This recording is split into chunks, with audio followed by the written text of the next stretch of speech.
Okay, what is up, everybody? Broken Twitch here, coming at you guys again with another live stream here. I was not expecting to do this right away, though, unfortunately. Honestly, I was not expecting for this to happen right here, right now. But give me a second, everybody. My chat is acting up. Oh, there it is. Crap.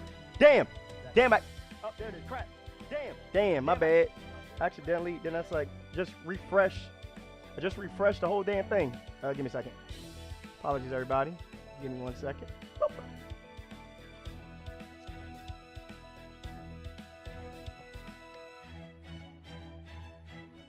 Come on, chat. Work. Oh my goodness. God dang it, man. My chat is acting up here, everybody. I do apologize. Give me a second. Let's do this. Plan B.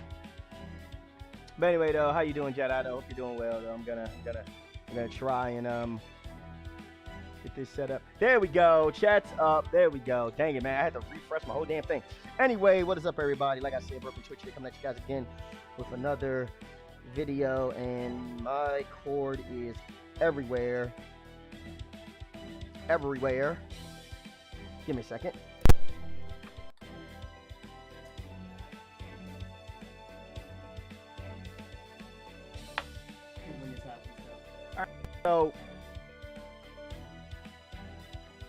So you guys can still hear me, right? Hopefully you can, though. If you can't, please let me know. Hopefully you guys can still hear me. Hopefully I am not too loud. Yeah, especially for events like these, though. Yeah, you don't want to wait. But anyway, everybody, though, we are about to hop into a new Fate Grand Order event, which is called the Great Void Sea Battle Imaginary Scramble. And we could possibly be dealing with the most batshit crazy servant in all of Fate Grand Order, everybody. Yes, even more batshit crazy than Jedi's wife. And that's saying something.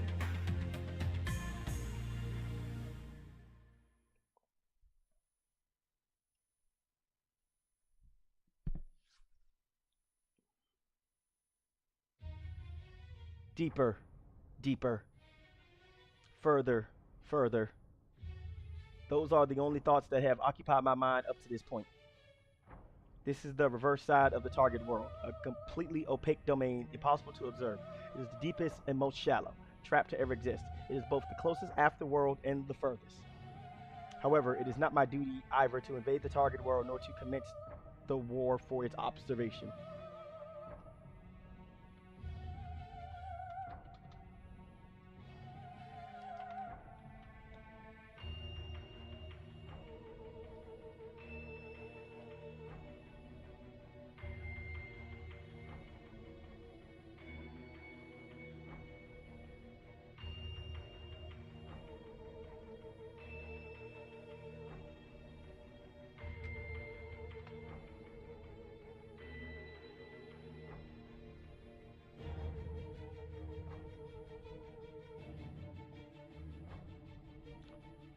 No, my duty is merely to call for them and to remain myself. The conditions have all been met. Next, I will shut down my consciousness and transfer all my authority to myself. Goodbye. Okay. I'm adrift. I've been drifting here forever. It's lonely drifting all alone. Hey, Ram, what's up, dude? I think I'll call for them. Uh-oh. Yeah, we've got a berserker speak. Yes, call out their names. Deeper. Further. I will wait at the unknowable sea within the rainbow dream. Hee.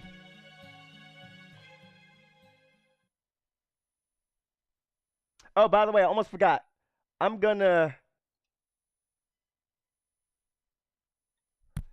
Let me see. So, I'm not planning on doing any banner rolls. At least not yet. I may roll later, but for the time being, I'm just gonna Oh, they don't have the. Oh, they don't have the stuff up. Okay, never mind. I'll worry about that later. Happy Friday from Australia. Yep. Oh, yes, right. It is Friday. It's Friday over there. True that. Senpai, senpai, you've been standing in the hall staring into space for a few minutes now. Is everything okay? But do you have a stomach ache? Is the stress of tomorrow's special mission wreaking havoc on your insides? No, nothing like that. Don't worry. I'm fine. Are you sure? Well, that's a relief. Since we enhanced Captain Nemo's spirit origin in India. Okay, by the way, this event this event actually takes place after the fourth Lost Belt. So if you play Fate Grand Order and you're not up to the fourth Lost Belt, I would suggest though you don't watch this. Unless you want to be spoiled. Because there are some spoilers in this. You keep his noble phantasm, Nautilus, the ultimate submarine, in reality indefinitely.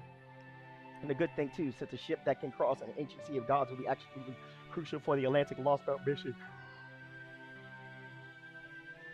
we'll be undertaking next. However, while we do need to put Captain's ship through its paces to make sure it's all ready for the upcoming voyage, there's also a lot of other essential gear and equipment we still have to. Since the rest of Caldea's staff will be working on that, Captain, you, me, and a few servants will be taking the Nautilus out for a test run by ourselves. But don't relax just because it's a test run. It's going to be an intense training exercise covering many scenarios, including a void space dive. So I wouldn't be all that surprised if you were feeling nervous about it, especially since we'll be conducting the exercise without many of our usual crew on the bridge. I'm a little nervous, sure, but I'm mostly just excited. Right, to tell you the truth, I'm excited about it too.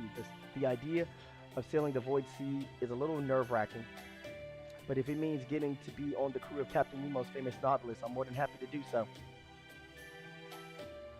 Oh, speaking of which, have you heard which servants have been selected to go with us yet? Just that they've narrowed it down to 4. Well, I'm told the final decision was to bring Osaka Hime, Skaha Skadi, and Zhang Yu. Yikes. Talk about a recipe for chaos. Some of them are relatively new additions, so I admit I'm a little concerned about how well they'll be able to work together. So if there's only 3 of them, does that mean... That's right, Abby did make it to the final round, but Sion ultimately decided she wouldn't be a good fit. Trismegistus' second suggestions this time were basically incomprehensible though, so they were difficult to interpret. Still, Da Vinci said the data made it clear that this mission would just be too much for Abby, and she wouldn't be a good fit for the kind of battles we're likely to face. Sion couldn't argue with that, so she agreed to take Abby off the roster, especially since doing so would also help conserve magical energy. It's too bad. Abby was so disappointed when they told her she couldn't go. I'll have to bring her some pancakes later to cheer her up. Anyway, Sion said she was going to pull an all-nighter so she could search all of Trismegistus 2 for entropy. But if you're ready to call it a day, Senpai, you're more than welcome to turn it. Why do I feel like someone's staring at me? Gee. Never mind. Mystery solved. Oh, poor Abby. Oh, no! Sorry about that, guys.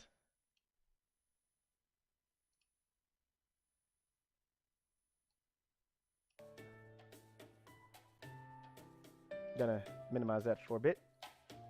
Okay, there we go. Much better. Gee. Hey there, young lady. Master, I really am a naughty girl. Oh, no. No, Abby, don't. No, don't say that. Don't say that. You're a good girl. I understand being taken off the mission since it sounds like it would just be too much for me.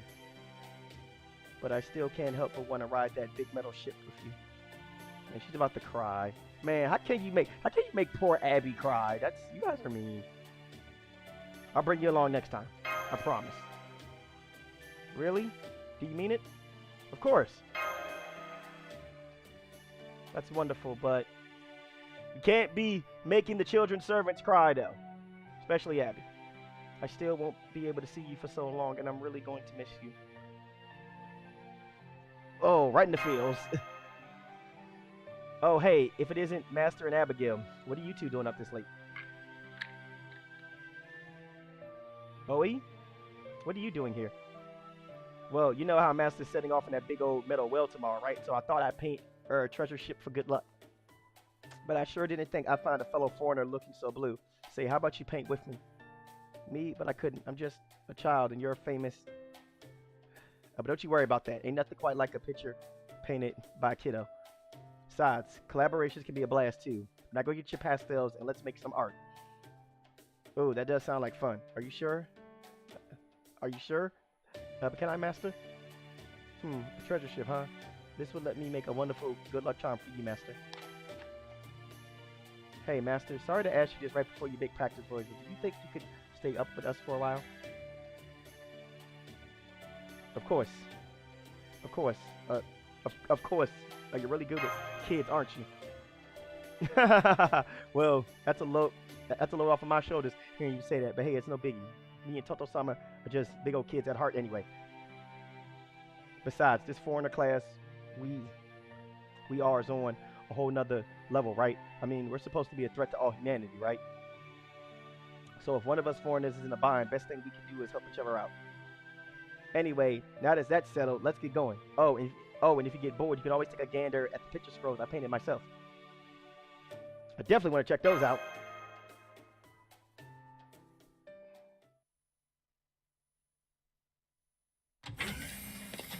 Uh-oh. Oh, what's happening? Someone's running. A lot of people are running from different places. Sorry, I'm sorry. Morning, Satoru. Looks like you're right on time. Well, technically, you were late by 0.008 seconds, but I'll be nice to let that slide. Now go on, get on board. Cutting it awfully close, are we, Satoru? Did you even make time for breakfast this morning? Really now, any master worth their salt would have arrived at least 10 minutes ahead of schedule. Seems that means you got a ways to go before you can call yourself a fully fledged master. Remember, you should be graceful and diligent in all matters. That is all well and good, Gordolf, but if I am not mistaken, I believe I saw you at the dock over an hour before departure. Nearly arriving late may be bad, but it is also not a problem to be too early. God, you saw me here, Scion? I mean, I was just taking a walk, that's all. Yes, that's it. A little constitutional. Yeah, sure you were. It certainly had nothing to do with any concern I had regarding the successful completion of the Nautilus's test run. Nope. Anyway, listen well, Satoru. The success of this test run will be the clearest indicator of whether we are actually able to infiltrate the Atlantic Lost Belt. It is therefore imperative that you not let yourself be distracted by thoughts like, sorry, oh boy, this new Nautilus is so much fun to ride, or man, submarines are so cool. And that you maintain your focus at all times to ensure the mission's success. You certainly haven't made it this far by neglecting your responsibilities, correct? Then you must continue in that responsible vein, which includes being punctual until you made it back safely. That's all. Sir, yes, sir.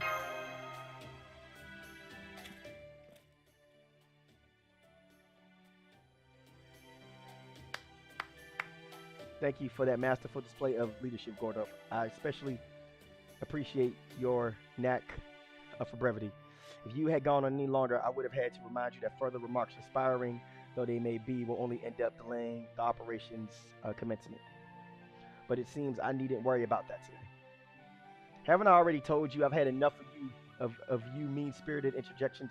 I may be a devout oligarch, but I am also a staunch pacifist. The fact that you are all exchanging such witty banter this early in the morning just goes to show that seasoned veterans you Chaldeans truly are. If you are able to be so jocular under these circumstances, then it seems clear you do not need any advice from me. Yeah, we haven't known each other all that long, but we still managed to overcome all sorts of hardships together. I see. So you have shared good times and hard times alike. I suppose that is what comes from being stuck in the same boat. Pun intended. But of course, that is also exactly why this training exercise is necessary. After all, as newcomers, neither Captain nor myself are at a point where we can joke with all of you as you are able to with one another.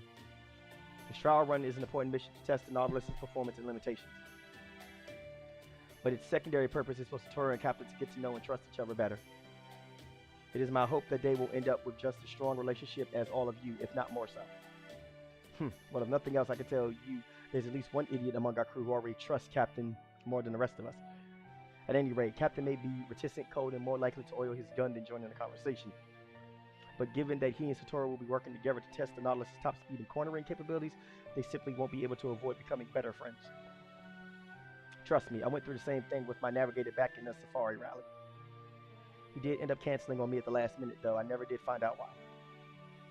Well, it seems to me like Satoru's already pretty fond of Captain, so I'm sure this training exercise will go great.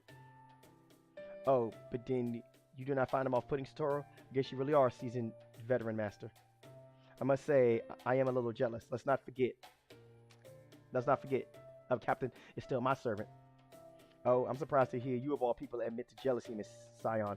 I do hope the all-nighter you pulled wasn't too arduous. Oh no, I do not mind working all night. I'm just a little concerned about the choice of servant companions.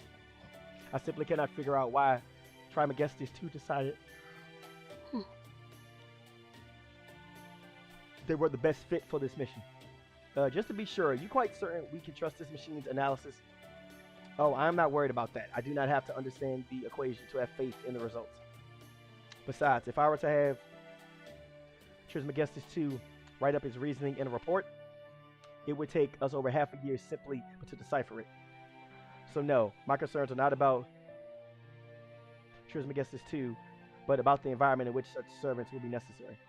For example, what sort of environment would lead to Abigail Williams being a recommended addition to the crew? Was removing her from the roster ultimately the correct choice? Those are the sorts of things I'm worried about. I see your point, but since we can only afford to have 3 servants come along, including her really wasn't an option.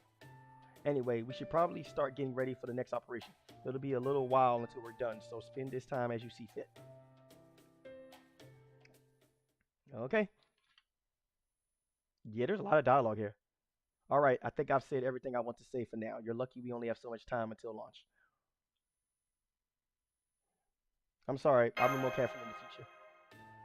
I understand that as a master, caring for the younger servants is an important part of your duties. But that's no excuse for tardiness. In the mission we're about to undertake, punctuality is of the utmost importance. There's no way to save a sailor who missed the boat after all. You know what the funny thing is, though? Nemo is actually considered to be a child servant as well, though. He falls under he falls under a child servant as well. So while you're on my ship, make damn sure you're on time for everything from now on. Is that clear? Aye, aye, oh captain, my captain. My captain? Never mind. Just get to your post, acting commander. It's still about an hour early for you to call me that. Consider it a little payback. Okay, Mash. Stop clinging to Satoru up like a remora and get to your post. A remora? I'm sorry, Captain. I was just reflecting on my failure to ensure Master got enough rest last night. It won't happen again. How about the other passengers? Are you all ready to set sail? Oh yeah. Look at that, though, everybody. It's Magic Seashell. I am. As I have no authority over the sea, I am happy to follow this child sea god's instructions. Indeed, I am looking forward to being treated as just another passenger. No, I'm not ready. But if Machan wants me here, then I'm going to do my princessy best to be my usual Hiko self, even in a submarine. Then Zhang Yu's like, Are you nervous about this, Zhang Yu? No, I am still operating within standard parameters. I was simply thinking about my beloved and how she thrashed about the floor in a tantrum when her fervent request to accompany me on this mission, were denied.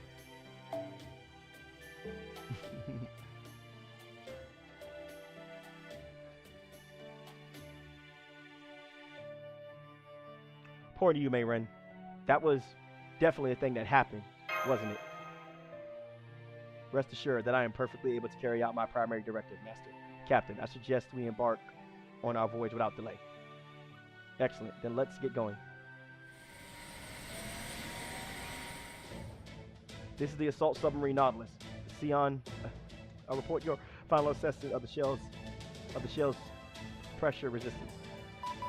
This is Sion at Novum Chaldea. The hull is in perfect shape, of course. So how are you feeling now, Captain? Would you say that my promise to provide a ship worthy of you has been fulfilled? Yeah, it has. Thank you, Sion of Novum Chaldea. I have not a single complaint about the ship. It's got the same amount of tension as a right whale's whiskers. Perfectly balanced. And so I believe we're ready to set sail. That is all. Woo, it is good to see you in high spirits, Captain. I am also very glad that I was finally able to keep my promise. All right, then. I wish you an excellent... hold on, what you say? All right, then. I wish you an excellent maiden voyage. Do not worry about anything here while you are gone. I'll have your room locked up tight as a clam. Tora, I'm counting on you to take care of Captain for me while you are out in void space. While we will be unable to provide support this time, we will be rooting for you to have an experience that is truly out of this world. I'll do my best. Open the vents. Commence standard dive.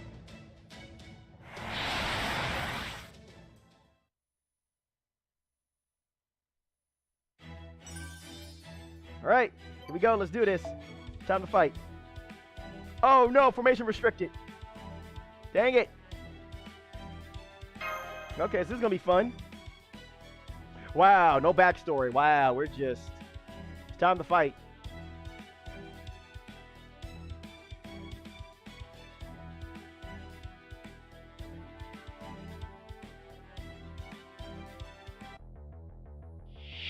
じゃまあビシバシやってビシバシ引きこもりますか。なんだ。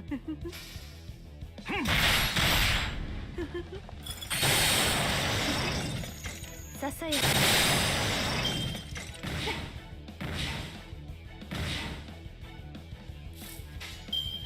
ああ、なんだと？命令とな。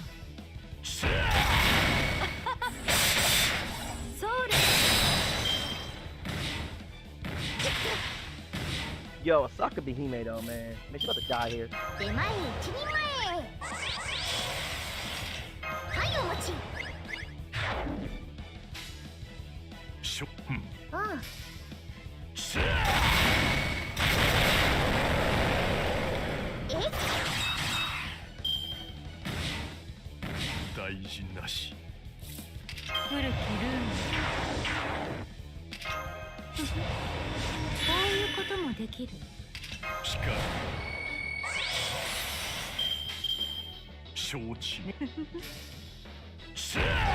Oh, nice crit.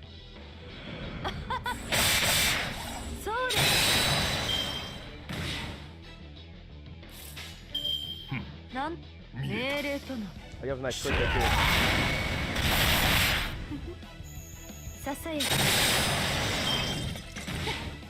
Yeah, just keep. Yeah, just keep. No, but yeah, just keep. No, but jank you alive though, because yeah, we're gonna use something fantastic.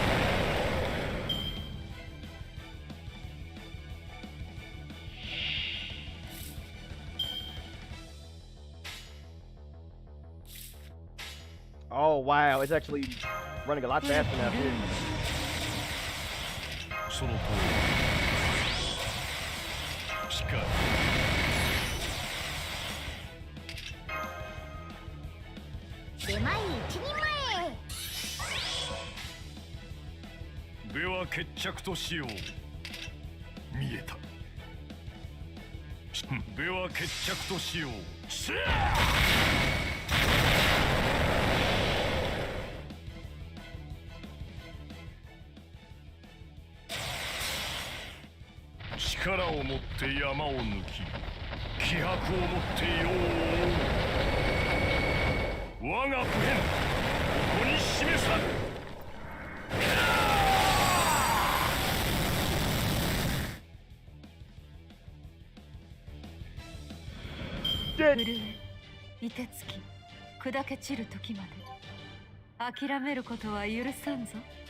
Yeah, and victory is mine. That was one quick focus party for fall break. Damn, no wonder Zhang Yu used to be the hegemon king of Western Chu, and with me and the goddess backing up his OP and P, I don't think anyone can touch him. Between the goddess buffing him with her powerful roommate plus me filling in the gaps, I say we've got a killer team comp. I'm not so sure. Such a diverse makeup can easily lead to one becoming the proverbial jack of all trades, master of none. Is there anything you could do to improve your Noble Phantasm's turnover rate, Sakabe? As a berserker, Zhengyu requires precision support to keep fighting at his peak, so I expect you will need to vary your approach in battle until you find what works. Ouch! Direct and accurate constructive criticism. Okay, I would do Gone Best. So, Lord Zhengyu, how did you like my NP? If you like, I would be more than happy to let you and your beloved tour Himeji Castle sometime. If we have reached the end of our training exercise, I would like to request a 10-minute break. Perhaps he did not care for your calling him Hegemon King Osakabe. Also, your castle's defenses and used Noble Phantasm are a poor match. Really, they do not fit together at all. No, my plan to ingratiate myself with him. What the fuck? Osakabe Hime, are you trying to steal someone's man? What is your problem? I don't think you did anything wrong, Batty. There's something off with Zhengyu today. Do you think so? Truth be told, I still have trouble making sense of the expressions of metal men. Well, if you say so, Machan, you're probably right. While Zhengyu is clearly a cut above most berserkers, I nonetheless cannot tell what he truly thinks, as I never encountered his like in Scandinavia. I will therefore be relying on your judgment even more than usual, Satori. Anyway, guess we might as well take a break too. Plus, when we're done, it'll be the perfect time for an incident. That's a good point. So, is my chat working? If so, someone please say something. Great job, Master. I saw the whole simulation from here in the cockpit, and everyone's teamwork was impeccable. Now we just relax and wait. It's all good? Okay. Right. This next phase will require even more caution than usual. Yeah, nobody was saying anything though for like 15 minutes. So I thought that the chat had froze. We're going to simulate encountering an unexpected hostile marine force during a shallow water dive and practice making an emergency dive to avoid space to evade. What's more, we'll be doing so entirely on our own. At this point, everyone back at the Wandering Sea Kada base is still able to observe us, but once we make the dive into void space, we'll be completely cut off from them. It's a little nerve-wracking, but I know we'll do our best to handle anything that comes our way. Hey, sis, what's up? On that note, I think I'll go over the navigation menu again just to be sure. Please go ahead and relax, Senpai. You know, I think I will take a breather while I can. Bustling around. Uh-oh.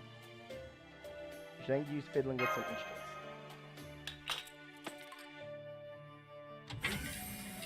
And now he's gone. Oh, doctor's appointment? True. Bustling around. What's he doing? Nope. Never mind. Now he's bringing in a big wooden crate. And he just left it there. What is Zhengyu doing? Bustling around. Oh my goodness. What are you doing, Zhengyu? Now he's got an ink stone and a brush. Oh, fluke shot and updated booster shot. Hold up. What's going on here? Master, I recommend you do not... Wait, what the... Master, I recommend you do not interfere. As you can see, even 4 hands are not enough to handle everything that must be done. Oh crap, I saw that. Give me a second, guys. But let me close and restart.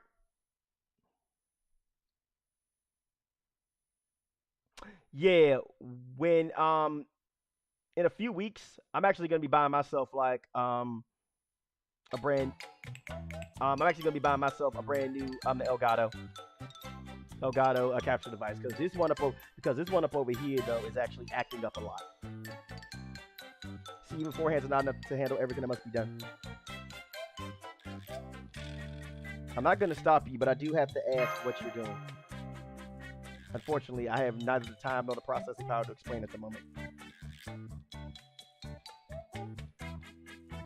I don't like the sound of that, but okay, I trust you. Thank you, Master. Now, if you will excuse me. You better not be painting on the walls, fool. Oh, wait a minute, he did paint on the wall. What the fuck? Yo, did he just paint on the walls right there? What the hell, man? And just like that, he's gone. I wonder what those symbols he wrote on the wall mean. Well, knowing Zhengyu, I'm sure that has something to do with his... prognosticative abilities. His actions may seem bizarre now, but in time we'll find out there were good reasons for them. Right? Want to show love and support. Going to go lay down. My right arm is... Okay, understandable. Yeah. But it doesn't make it any less baffling, though. What's wrong? What's wrong with that berserker? The moment I take my eyes off of him, he's scurrying around like some kind of oversized spider crab and messing up my ship. If we weren't about to undertake an operation, I have him swabbing the deck all day. I know you're mad, but please let him do what he thinks is best. Him. I'm sorry. I'm usually much better at keeping my cool than that. Don't worry. I always make sure I know who my passengers are before they board. The ship is my baby. I understand that Zhang Yu is actually much more intelligent than he looks. I do, but having a berserker walking about doing whatever he pleases. Sorry.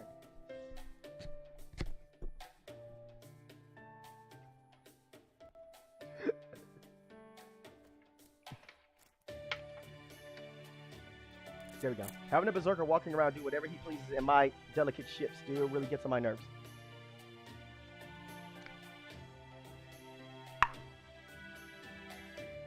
There we go. Woo!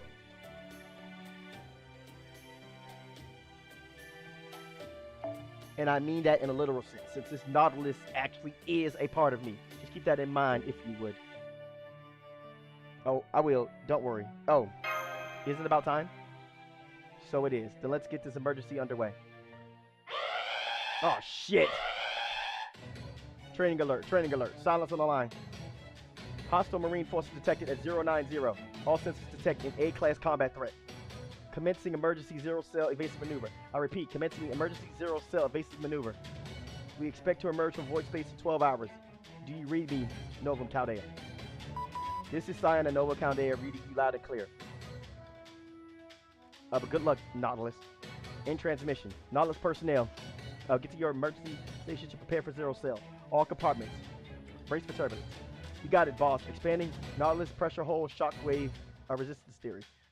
Removing existence verification for reality space. Time to go floating together. It's so weird not having Da Vinci make those announcements. Here we go. Nautilus. Go ahead. Void space dive. Zero-cell. Unfurl.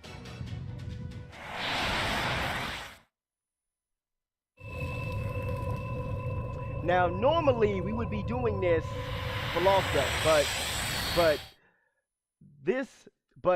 this zero-cell actually takes place before the Atlantis Lost Belt. Looks like the zero-cell went off without a hitch. I'm especially glad to see Nemo's in good shape. Me too. The fact that you are not there to provide the upward compatible computational services you usually do has made him about 30% more fired up than usual. That is Captain for you. He has his own ways of handling responsibility. How about you? I think you'll be joining the next boarding exercise? No, I have my hands full taking care of Trismegistus too. That said, once this is all over, I would love to go on a little boating trip. But I would want to go before the bleached earth phenomenon is resolved, since that would truly be going where no human has gone before. Oh, an adventure with none other than Captain Nemo himself sounds surely delightful. Would you perchance have need of a great detective among your crew, Miss Scion? Don't you dare! This is a matter solely between master and servant. Our only place is to send them off with a smile. Ah, where does this foreigner come from? Why does she look like the one I saw during the strangest Hawaiian vacation of my life? Me, I canceled the side gig. Personal matter to answer master's summons. But since now it looks like I won't be needed at all, I plan to drown my sorrows by spending this vacation diving into the sea under the dock. Huh? Why aren't you resident geniuses saying anything? Don't tell me I'm the one who has to point out the ridiculousness of this so-called plan. Oh, well, Miss XX there is something of a special case. Let's see. How can I put this? It's like she's our own contextual singularity, impossible to analyze with anything approaching seriousness. Even attempting to do so just instantly devolves into a farce. Agreed on all counts, Commander. Plus, as a foreigner, things like logic and reason have little hold on her. I see. Now I understand. Read. No longer care. Oh, but just to be clear, Captain is not subservient to me. He and I are equals. Oh, really? Because I thought I heard you say you were jealous of Satoru for getting along with him so well. Only in the sense that I wish Captain and I could have a traditional master and servant relationship. To be honest, I did not summon him to form a contract with him, so much as to let the phantom spirit of Nemo materialize. So if Captain has decided that the Chaldeans are worth entrusted with the fate of humanity, then I am not at all surprised that he has also decided to switch teams, so to speak. All that aside, what is it you are doing here anyway? You do know there is no space-time distorting singularity active here, do you not? Ha ha ha, come on, Scion. That's no fair. You make it sound like I never show up unless there's a singularity to be solved. No, I'm just here for the same reason I always am, because I sensed it'd be my turn soon. Hey, Scion, just to make absolutely sure, you are certain there's nothing off about this mission, right? Scion! Well... What are you so concerned about, Da Vinci? All the conditions for this test run were perfect. Everything from the passenger status verification to the cargo transport went off without a hitch. The Nautilus is in excellent condition, and Satoru's crew is sailing to voice. They so dreadfully dull in the very... And the very concept of an incident taking place there is utterly unthinkable. Now that our technology for navigating it is stable, I dare say there is no safer course in all of creation. You do realize, this is Fate Grand Order. Nothing goes off without a hitch. In fact, I'll go so far as to say that this training exercise is completely safe in every regard. No, it's not.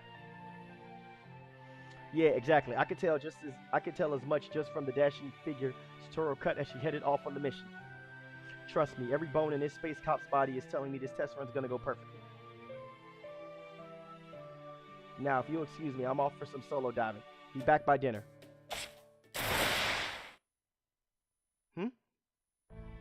Well, I don't wish to split hairs, especially given how cautious you've all been this far. Perhaps it wouldn't hurt to try making double extra sure just in case. I admit, I do feel like a black cat just crossed my path as I shattered a mirror while walking under a ladder, but...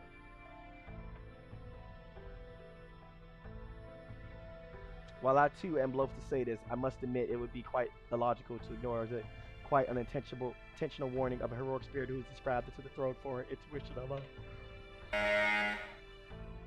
Oops, sorry about that. But Trisma guessed this too just finished this analysis. I admit the timing is... Oh, shit. Guys, Holmes especially, you may want to sit down for this. Oh, please, enlighten us, Miss Scion. What did our beloved Spiritron calculation engine have to say? It would seem this is all a dream. Huh?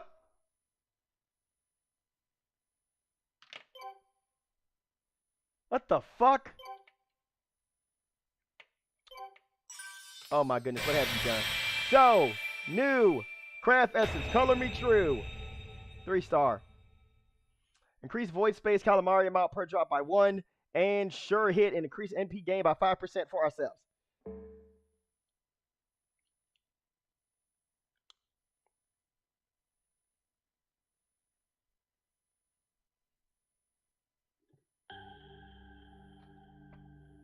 What the fuck? Oh my god. It's Battleship, everybody. Damn. Okay, yeah, we are so royally screwed here, everybody. This has turned into Battleship. But yeah, everybody, though, I do not plan on doing any rolls just yet. Not yet.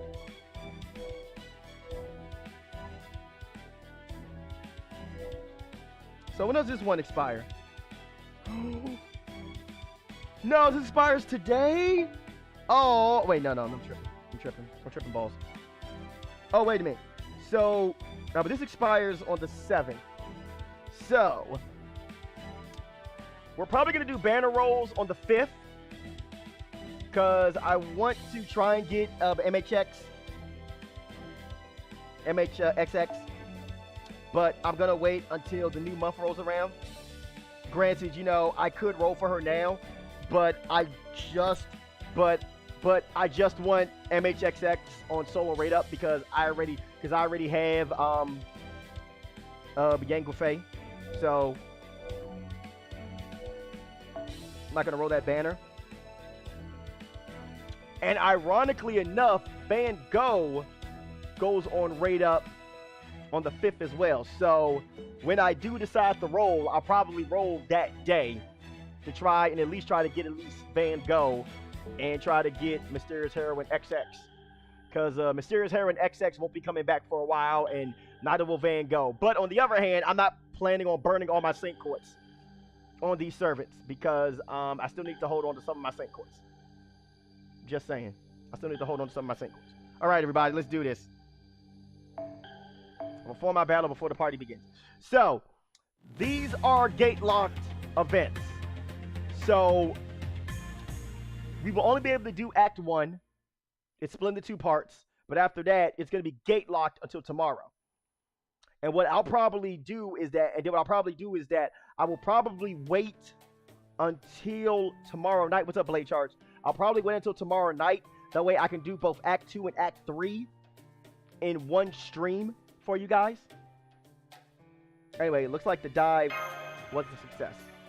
Of course it was. I'm not about to let Da Vinci outdo me at steering my own ship. Now, as promised, it's time to have some fun.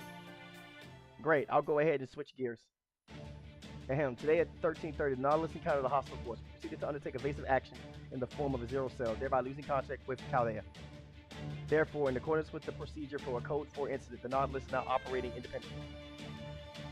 Yes, you do. Yes, you have to complete it. Yes, you have to complete at least Lost Belt 1. During your time of emergency, Master Satora will serve as acting commander, and I, Master Kirgulite, will serve as her acting vice commander. In accordance with these regulations, we have assumed command of the Nautilus. Any objections, Nemo? This is Nemo. As captain of this vessel, I approve of the change in command. You're now officially of the commander, Satora. That said, the ship's captain always retains sole authority over the ship's operations. If a captain were to order someone to get off their ship, that person would have to obey, even if they were the admiral of that ship's entire crew. So while I'll certainly respect your orders as much as possible, I'm also going to do everything I can to keep my ship safe. Is that clear? If you issue too many strange or pointless orders, you're going to see me very, very angry. I'm already scared enough without your help. Don't worry, as long as you do your job right, I'll play along as obediently as a coral fish. Now, moving on, this is going to sever my link to the Wandering Sea for a while, just like we planned. That means I'm also going to use my connection to Scion, effectively making me a rogue servant. I should be able to stick around longer than an average servant thanks to my direct link to the ship's magical reactor, but I'll still be at risk of disappearing if I run out of magical energy. So if something happens to me, it'll be your responsibility to get everyone back to the surface. Reality space, that is. So, since we already agreed on this and everything, I guess we should form a temporary contract. Got it. All part of the mission, right? Oh, there we go. Temporary contact with Nemo. That was pretty different than it was with Sion. It almost feels like I got a fish hook stuck in my gullet. Anyway, this makes us officially master and servant, though only temporarily. Maybe this would be a good time to properly introduce you to all of us. Then again, you met everyone at the launch ceremony, so you can skip that if you like. Would you like to be introduced to the Nemo series? You can skip this if you read their introductions in the main story. So, we're gonna check this out. Got it. Okay, everyone, gather around. This will also be a good time to introduce you to all the passengers. Man, no matter how many times I see them all, it really is a breathtaking number of people, isn't it, Senpai? Well, well, well. Wakaru understand. Wakar understand. Let me introduce you to everyone again. This here crew is the very lifeblood of the Nautilus. I call them the Nemo series. Let's start with the Nemo Marines. They steer the ship and man the radar. For this voyage, I got 12 of them in constant rotation. Hi, everyone. Hi, Master. We're doing our very best, so please don't be mad if we mess up. Hi, Nemos. Next, we've got Nemo Nurse. She runs the medical bay, and she's an old hand when it comes to treating injuries. Hello, I'm both a nurse and a doctor, and I sincerely hope I won't be needed at all. Believe it or not, Nemo Nurse, here's the thing. But Nemo Nurse actually acts as Florence Nightingale's assistant, actually. She is her assistant. Oh, crap. It did it again. Give me a second, guys. I'm sorry.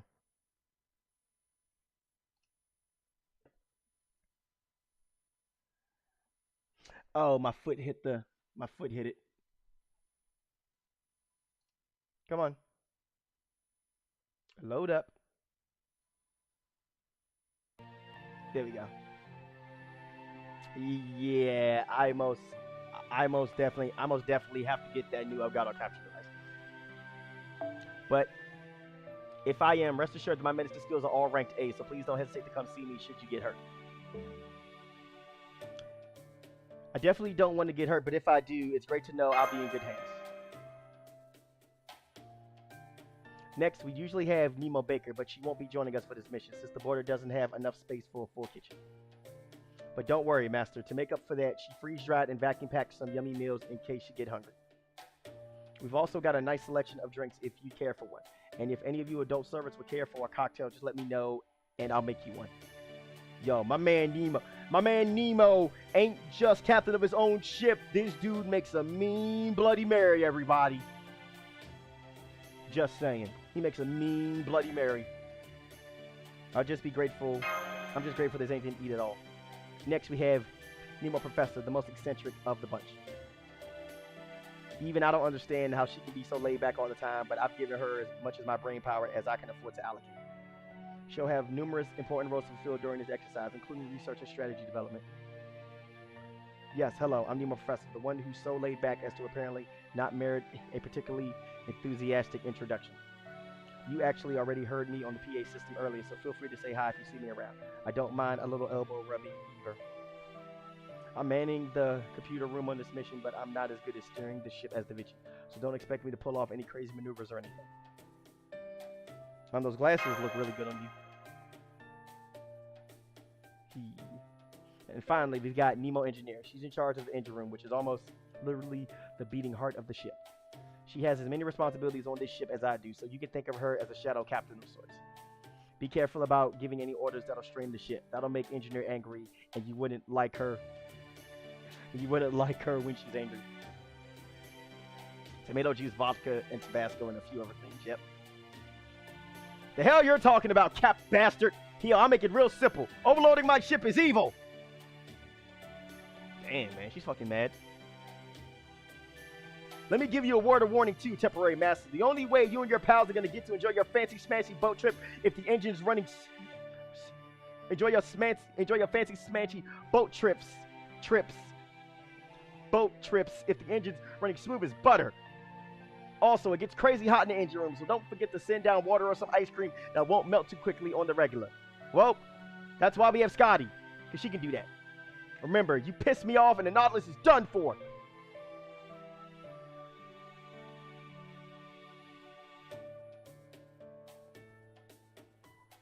I always thought engineers were cool, and you just proved it beyond any doubt. I see. Well, yeah, I guess I am pretty cool. Well, me and engineers in general. You're kind of a weirdo, aren't you? Aren't you, temporary master? True, Satoru's appetite for adventure is a little bigger than I was expecting. Anyway, between the 12 Marines, engineer, professor, nurse, and me, we have 16 crew members altogether. And that's the Nemo series lineup who will be manning the ship for our training exercise today. They're the hearts, brains, and blood of the Nautilus, keeping it running smoothly at all hours of the day. The better you can get along with them, the more homey this ship will be. Can't wait to get to know all of you better. Good thing we don't have a certain wandering samurai around here, because seeing all these Nemos around her, yeah, she would have more than just a bloody nose. Anyway. Okay, dismissed. All hands, return to your stations.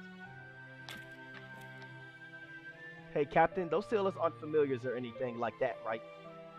Given how you just talked about them, I'm guessing they're clones? Did you partition your mind and give one partition to each individual personality or something? I can't go into details too much since I'm using Scion's patented technique, but you're essentially correct. Technically speaking, they're all still me. I just divided the work involved in running the ship among them to avoid confusion and ensure there'll always be enough hands to go around. Of course, they all have their own distinct personalities, since that's the bare minimum required for them to act autonomously. Well, except for the Marines. They all have basically the same personality. You can think of them as one person sharing 12 bodies. I also gave each of the series their own private memory space, so we really are equals in the true sense of the word. The only hierarchy we adhere to is the one required for any change of command to function. Wowee, I know you're not making a big deal about it, but man, the Atlas Institute really is Segoy. I tried something similar with my origami once, but I broke my brain pretty much right away. Anyway, now that the formalities are out of the way, it's time to get to work. Your first job as acting commander will be to see each part of the Nautilus in action for yourself. After that, I've put together a training program for you that will brief you on the process of emerging into reality space. Finally, you'll practice undersea warfare in the simulator. I'll be joining you for that part. I know it's a lot to get through, but once you do, there will be a delicious dinner awaiting you. I'm looking forward to our first training session together. Just what I like to hear. Alright, no time like a present too. Oh shit. Report, what's going on? You rang? Huh? There's an alarm going off. Sorry about that, I was just taking a break since we can't use sonar and voice bit, so it wasn't me. Maybe the professor did it? Professor? Nope, it wasn't me either. Oh shit. I'm guessing it might have been the bridge. Maybe you should check the admin console there. That's weird. The sonar we used in reality space is active. Hold up. Did you just say sonar as in echolocation? I'm a resident bat expert, so doesn't that mean... Yep, this alarm is telling us we're about to run aground. Yeah, I knew it. Come on, Captain. What are you waiting for? Don't we gotta be all evasive starboard or something? It's okay, Asaka Behime. We're in void space, remember? There is no ground here. I've never been able to wrap my head around this meta magecraft stuff, especially when it comes to void and reality space. Like my Norse mythology's dualistic worldview, other religions tend to think of the early stages of existence as primordial chaos. They saw it as a writhing, seething mass of everything in the world all mixed together. Land, water, heat, cold, good, evil, and so on, thereby harboring limitless possibilities. In one sense, void space is similar in that it too possesses untold possibilities. But unlike primordial chaos, which accomplishes this by mixing everything together at once, I believe void space does so by being unobservable. That is to say, this is the reverse side of the world, a completely opaque domain where not even established laws of physics can be glimpsed. As a result, there is no possibility here that cannot be assumed to exist in some form. So, if it can't be observed, why are we able to see outside the window right now? An insightful question. The truth is, we are not actually seeing this rainbow-colored vortex, at least in the true sense of the word. Under normal circumstances, the reality we belong to and the void of this domain cannot interact. While we are able to see this void thanks to the zero cells engineering, it cannot overcome the insurmountable gap that still lies between us. Thus, our senses are only able to experience false impressions of the void, making this rainbow sight no more than a hallucination. As a matter of fact, you and I are not even seeing the same rainbow when we look out that window. Conversely, if there were any beings who called void space home, they would no doubt be unable to observe our world as it truly is either. So long as an insurmountable gap exists, reality space and void space will remain fundamentally incompatible and unable to interact with each other. By the way, Miss Scotty, should we be worried about that alarm? Very well, my people. Listen closely. Yep. Even in this form, Skaha is still a teacher. According to the god's explanation, it is impossible for us to see or touch anything but that belongs to the unobservable domain. Therefore, it should also be impossible for us to detect any manner of obstacle here, let alone be constructed by one in any real sense. I believe our captain here already said it. Yeah, that's right. While there are technically some shockwaves on the mirror world plane of existence that could theoretically be obstructions, we've already calculated a way around it. So I'm guessing this alarm is just some kind of glitch caused by the berserker messing with things he shouldn't. Come to think of it, Zhang wasn't around for the Nemo series introduction either. I swear, what could he be thinking? You wish to see me, Captain? You're actually here, Zhang?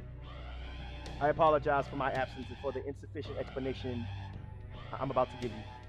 Everyone, cover your ears. What? Said while quickly moving to cover your ears. Damn. Oh, my ears! What's he up to this time? Are you alright, Senpai? I can't hear anyone's mouth. I can't hear what anyone's saying, but I think I can guess. Huh? Now Zhang is taking the bundle of bamboo he's holding. No, wait, it's a brush.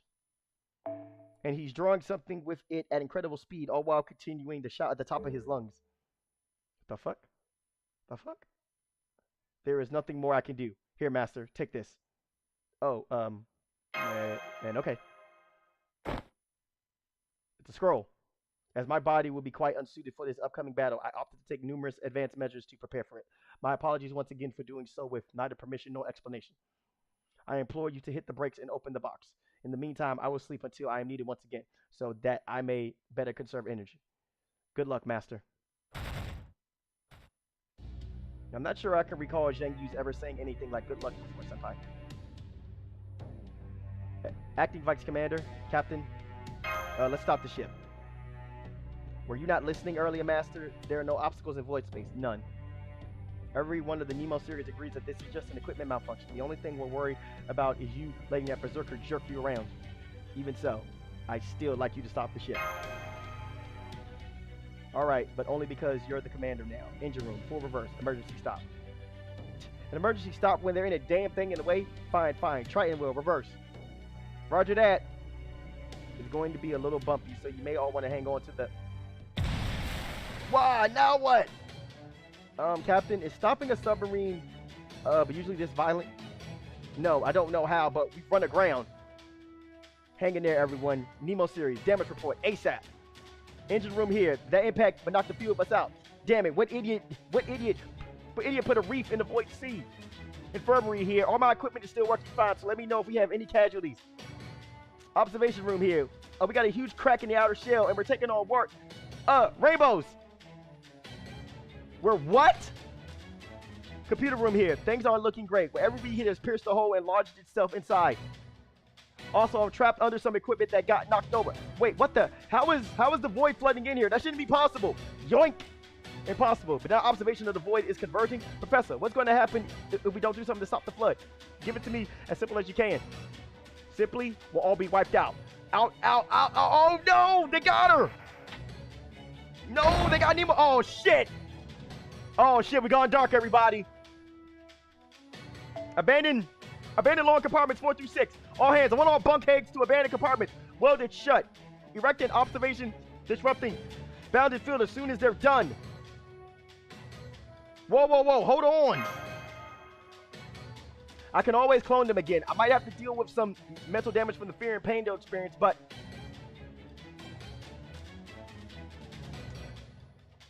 by my command spell, both of you, get up here now.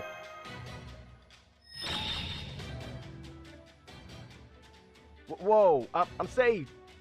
Yay, I'm still alive. I might have peed myself a little, but please don't hold it against me.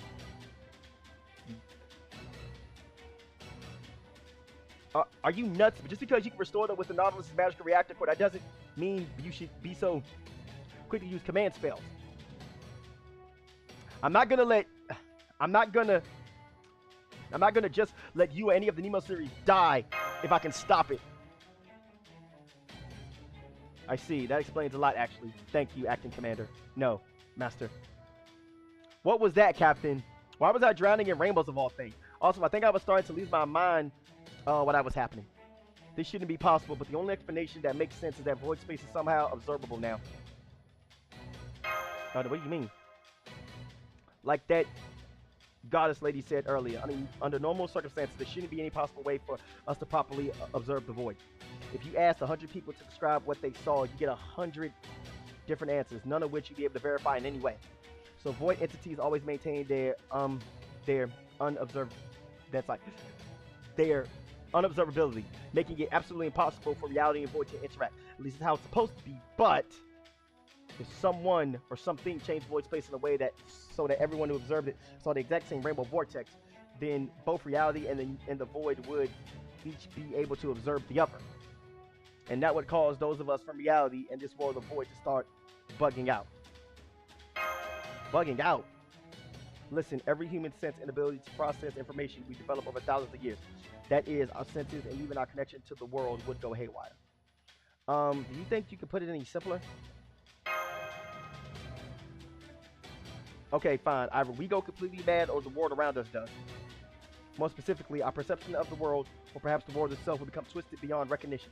Proving which of the two was being effective would be impossible. But either way, the result is the same. Total annihilation.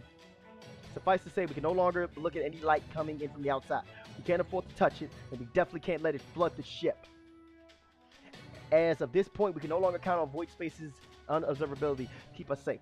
The world outside the pressure hole in our bounded field is now just as deadly and hostile as the deep sea. Just wow, I had no idea void space was so scary. Of course it is. Any kind of completely unobservable domain you can imagine was never going to be anything less than the stuff of apocalyptic nightmares.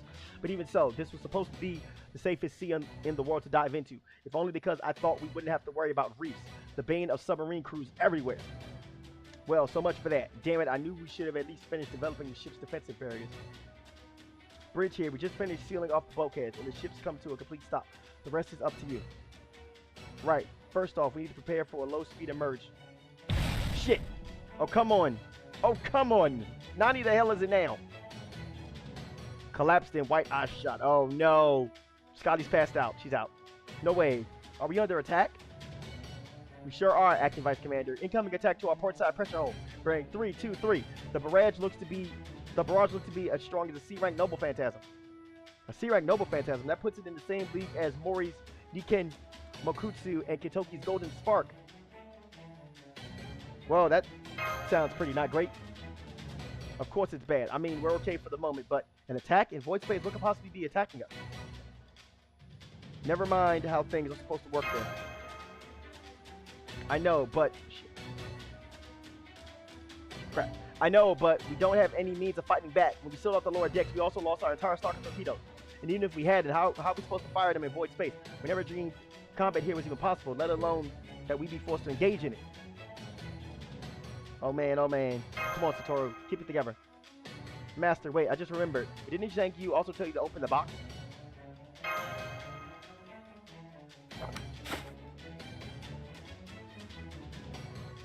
Master's swimsuit.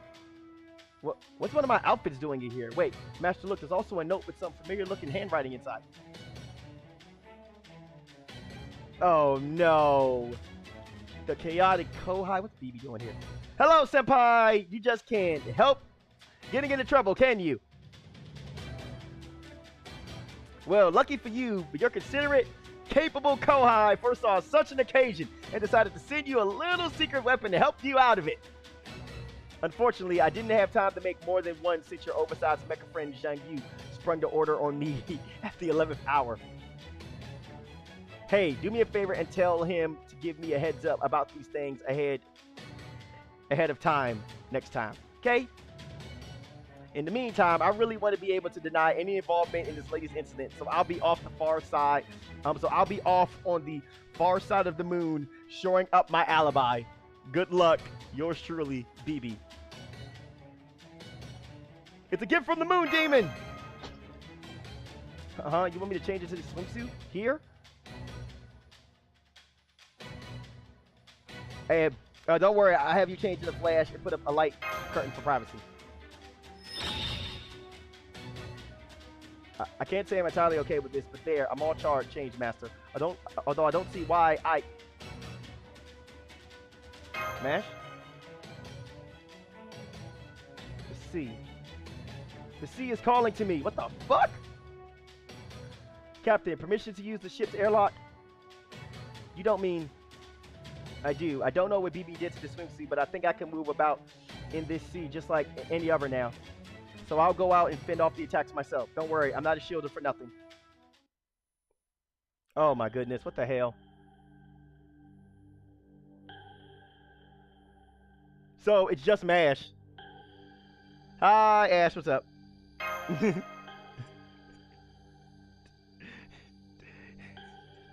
Ash must have been here and she saw BB though. I think that kind of just triggered her. So it's just Mash.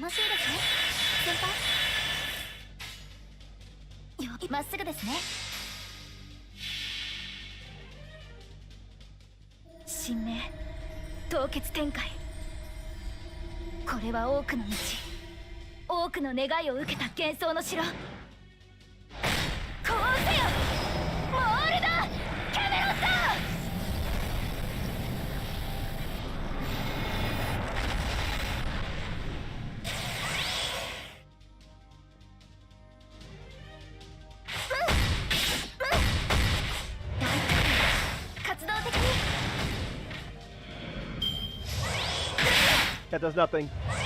That was nothing. Oh, yeah, that's where they got fucking sure hit.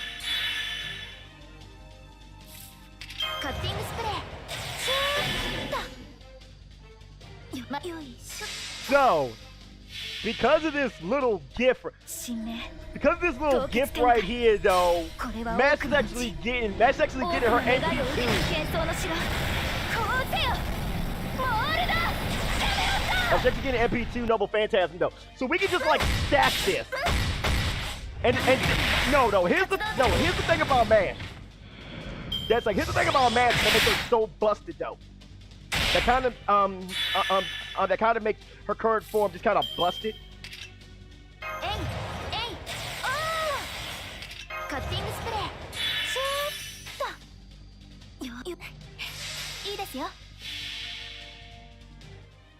I hate saying this because she pissed me off earlier today. I hate her so much, though.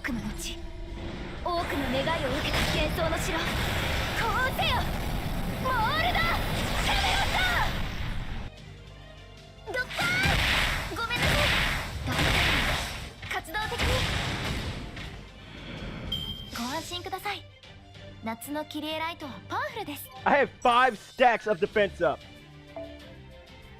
You know what that equates to right there? You know what that equates to? That equates to 3 turns of taking 0 damage with a 5 stack.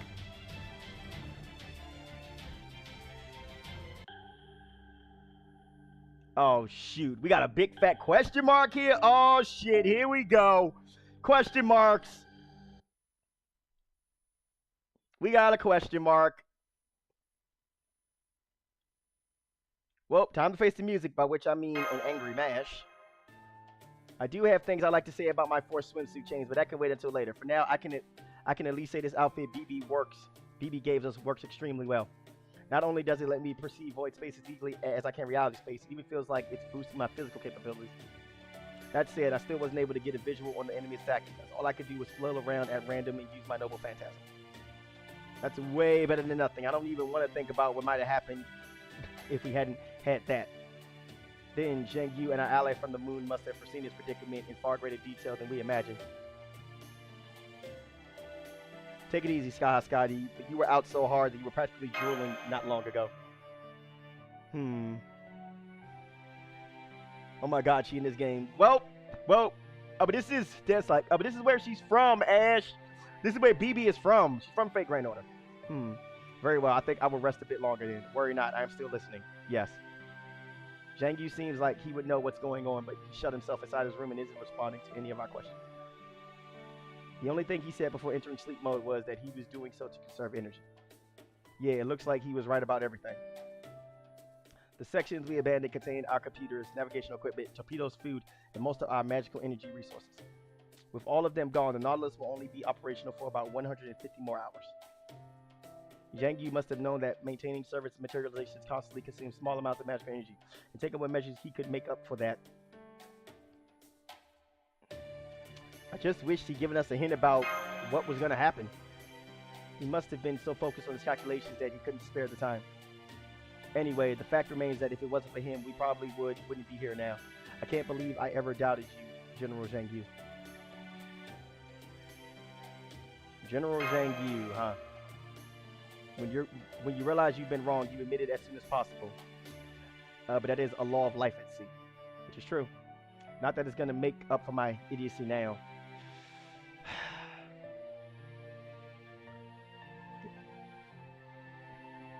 Oh no, the Nemo series are all depressed. If you're still that optimistic about our situation, Acting Commander, maybe I need to revisit just how bad things are right now for you. Our ship has run aground on a void reef, ridiculous as that sounds, and now we're stranded. We can still move, but only just. What's more, we can only use our legs, so to speak, since our sonar and torpedoes are gone. To keep the body metaphor going, we've lost our eyes, our ears, and our arms, though I suppose we can at least blindly stumble about. And if that wasn't bad enough, we've also been attacked by a mysterious enemy with attacks as strong as mid-range Noble Phantasm. So now we need to evade this enemy and the reef without nearly enough in the way of food or fuel. We're left with 2 rather unappealing options.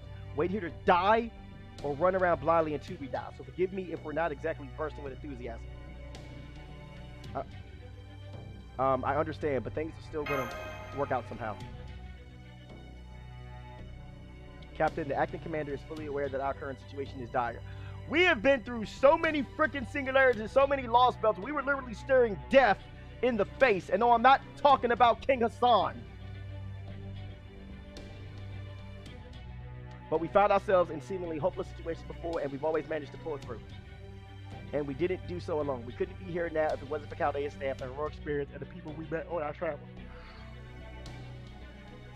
Even here, we've already received help from the moon despite being cut off from Chaldea. So remember, we're not the only ones here. There's also you, the Nemo series, Osaka Hime, Skaha Scotty. Suffice to say, we're far from alone. Yeah, I know I was kind of freaking out earlier, but with things this bad, I'm ready to do my part. On which note, I suppose I can no longer simply lie down on the job. It is time I got serious. I mean, man, no, dude, honestly, after you see, here's the thing. After you've seen Shisho and Kiara, and after you've seen, and here's the thing, after you've been to a sub-singularity based off the Salem witch trials, oh, trust me, you've seen enough. You've seen a lot of crazy shit. A lot of crazy shit. You're right. I shouldn't have been so quick to succumb to fatalism. All right, then, Master Satoru, let's look for the silver lining in these dark clouds. Well, first off, this is bamboo scroll Zhang Yu left for us. I think this is what people in ancient China used to take notes. At any rate, it contains an incredibly detailed diagram of some sort. It looks like a navigational chart.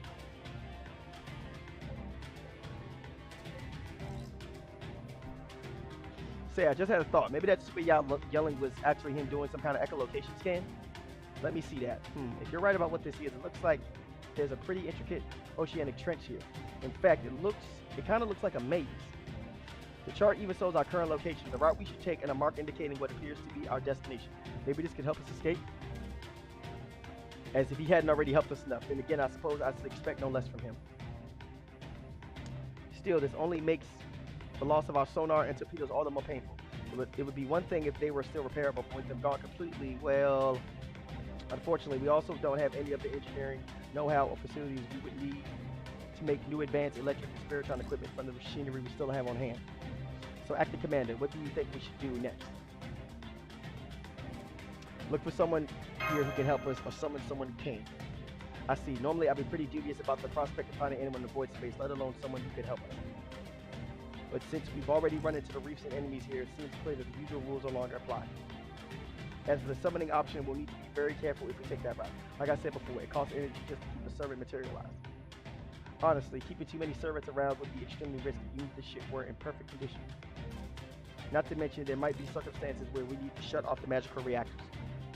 But we also can't deny that having someone here help us make new variations of the lost equipment would improve our situation dramatically. It's also the only strategy we can actively pursue given the current circumstances, so that alone may make it worth trying. I just ran the numbers. With Zhang Yu sleeping, we should have enough energy to keep another servant around, no problem. I guess that settles it then. In that case, Satoru, I have something important to tell you and a suggestion to make. Remember, we're not in a lost bubble singularity. The void space or not, we're still in the Wandering Sea, which means we're also still on Chaldea-based premises. And while we may have suffered some significant damage, we still have magical reactors in the servant handling computer unit. That makes the ship something of a Chaldea branch off, which means you can use the Spirit Origin Graph for this summon. In other words, I could summon a Chaldean servant or one I've bonded with in the past. That's right, which means we can summon a servant we know we can trust and who has the skills we need.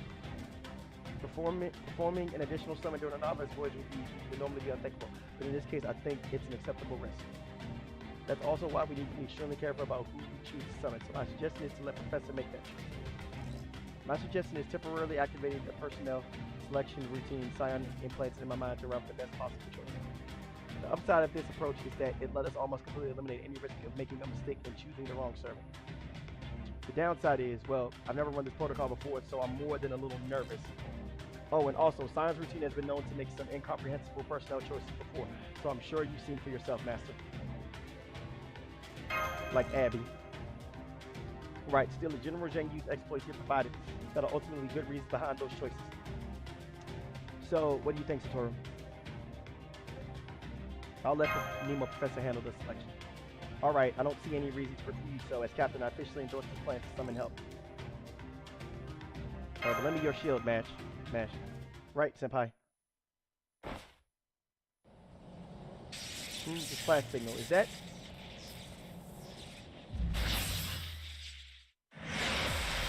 Oh, what is it?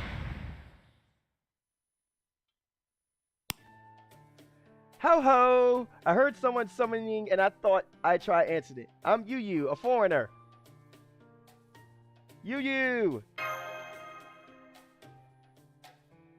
For some reason, I feel like I have some vague memories of her.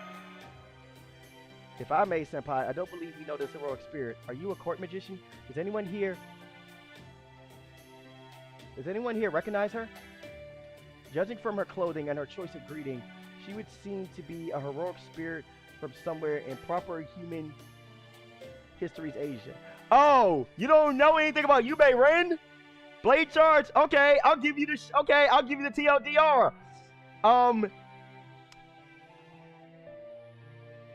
She was a concubine that almost took down an entire dynasty. But never mind that now. What happened to summoning a Chaldean servant, Professor? Yeah, this is weird. Give me a sec while I check the logs. It looks like the personnel selection routine ran into an error while it was searching for an aptitude and failed to use the spirit origin graph to narrow down the possible summons. That caused the heroic spirit control program to glitch out, so it ended up summoning heroic spirit from the usual throne instead. I suppose this just emphasizes how important it is to test things like this ahead of time. Lesson learned. So, we had a summoning accident. Damn it, I only hope down the drain. No, not yet. I refuse to give up just yet. You must be an accomplished heroic spirit, right? Would you please tell us your true name and special skills? You guys do seem like you're in a pretty tight spot right now. But my true name? Right off the bat? I don't know. Uso, I could totally tell. Tell what? That this genuine nobility and elegance shining through even as she attempts. This genuine nobility and elegance shining through even as she attempts to hide it behind a friendly demeanor. I call it PDF, Princess Dominion Force for short. As a point of comparison, I have a PDF level of 2, and hers must be at least 336,000. Oh crap, Betty's broken. Even in Chaldea, which is its own kind of Jigoku, thanks to all the high PDF princesses running around there, the only other one with a PDF level in the 6 digits is Lady Cleopatra. So this beautiful lady from China with enough PDF to rival one of the greatest empresses of all time can only be... yes, I guess you're right. My true name is Yang Yuhan, though I usually go by my nickname Yu. Historically, I guess I'm probably better known as Yang Guifei. Oh gosh, this is so embarrassing. Nice to meet you all, I guess. We have Yang Guifei. Huh? Have I heard this introduction before? I recognize that name. Yang Guifei was known far and wide as a peerless beauty, but during China's Tang Dynasty, when she became Emperor Zhang Yu's queen consort. It's said that she set 100 men's hearts aflame with a single smile, and she was also highly proficient in numerous fine arts. Is that why she has a musical instrument? Is that why she has a musical instrument with her?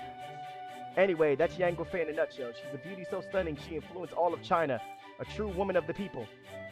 No, please no more. I'm nothing like that, really. I'm just a commoner. That same nondescript, lychee-loving village girl you find anywhere. And she's unbelievably humble too, Master. I can't help but be a little nervous around her. Still, as acting vice commander of the ship, it's imperative I ask questions that need answers. Yang Guifei, but do you know why you materialize as a foreigner?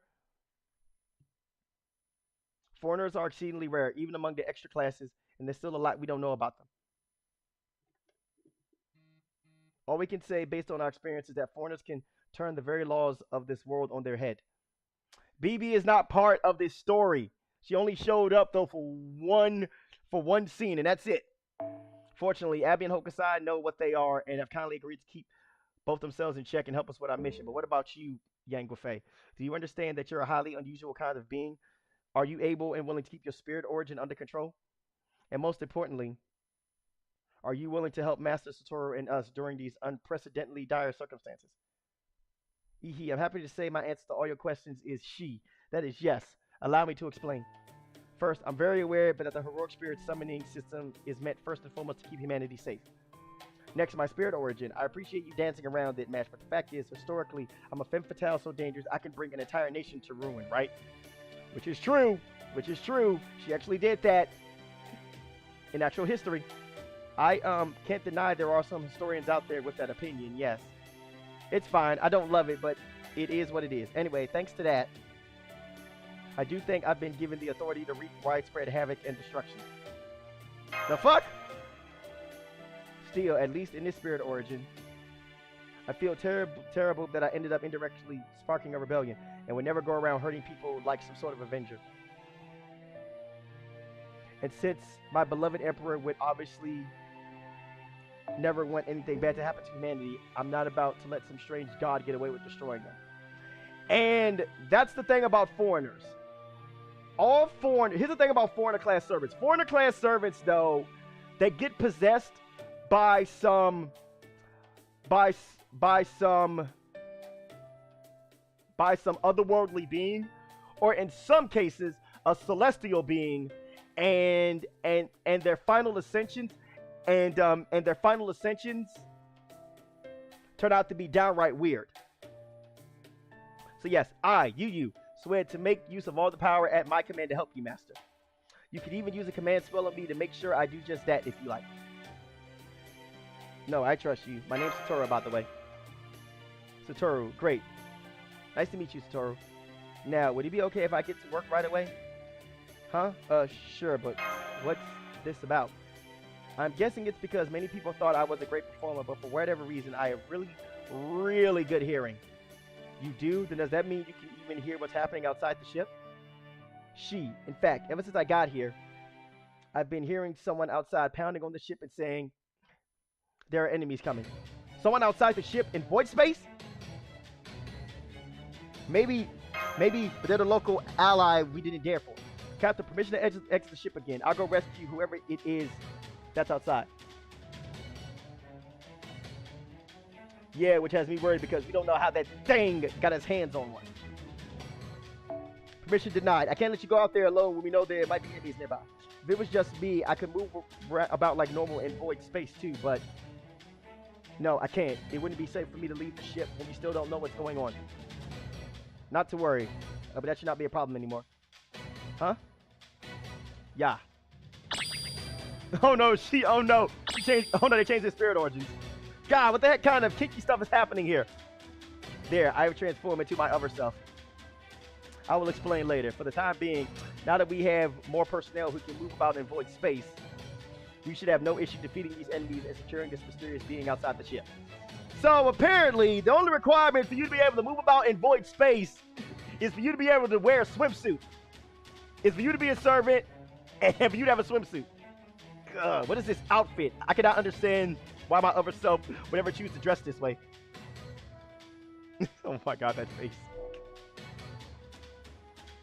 Oh my god, that face. There you have it, Captain Nemo. What about a three-person team? I guess that could work. All right, Acting Commander, it's your call. I'll go along with whatever you decide. Are you sure you'll be okay, man? You said you couldn't see the enemy, right? I see. So you're going to be fighting close quarters battles in void space. Yes. In that case, if I took this and change that, there we go. I think I could do something to help. What kind of something? Since this place's true nature looks to be something akin to the pitch dark depths of the sea, lit by false light, I'll use the flame illusions I give off to imbue these enemies with an appropriate visual concept, thereby making them visible-ish. Basically, I'll determine the enemy's position, size, and class through the sound they make, but then project a nice visual on top. That should let you fight them without getting confused.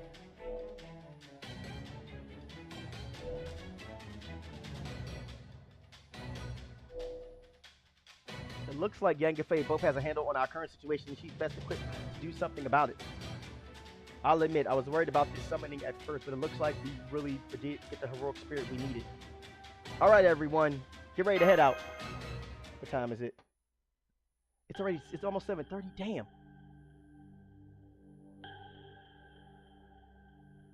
All right, let's do this. Let's fight.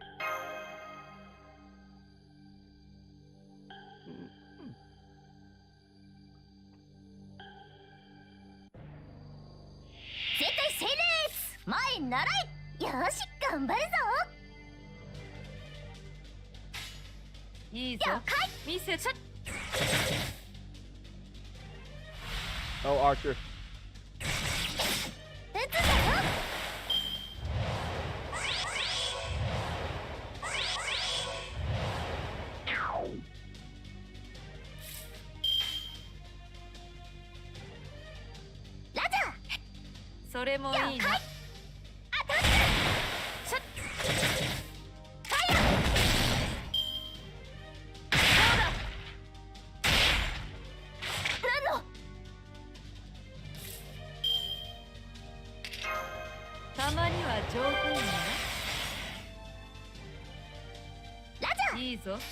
That looks kind of sucks.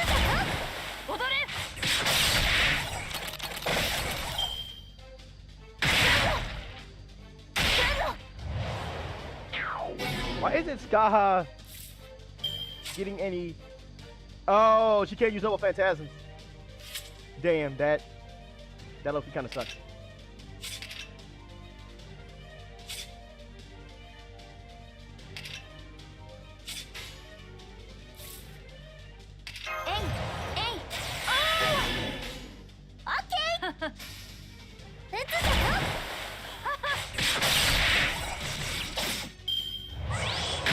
Nothing.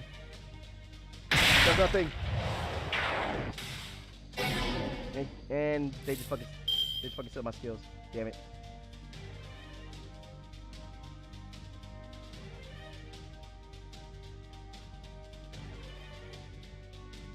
Crap.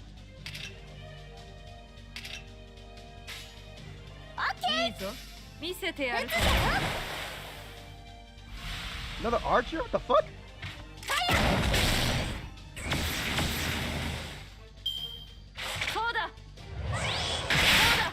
Definitely go Shisho, she's dead.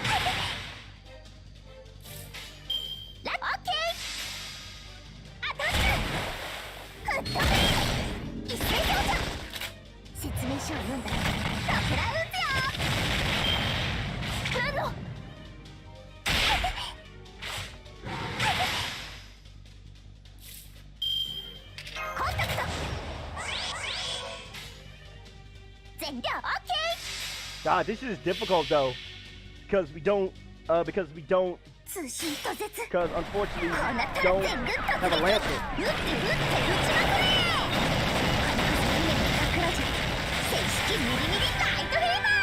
Yeah, we don't have a lancer. Shoot, that's a freaking saber.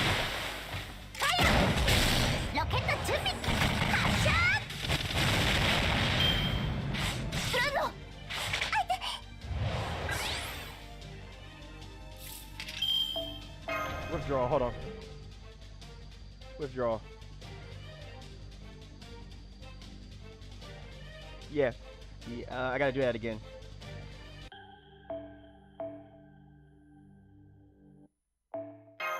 Yep, I definitely gotta do that again.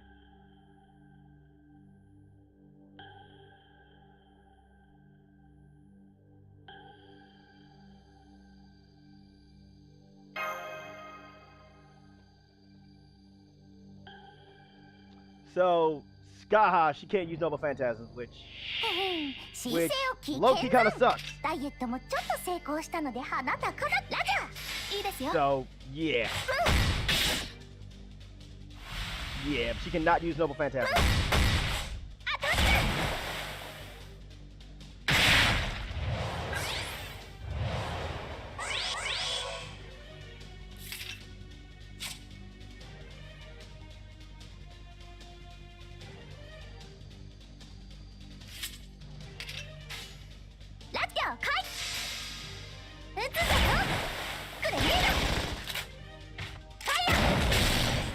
書を読んだら桜打つよ。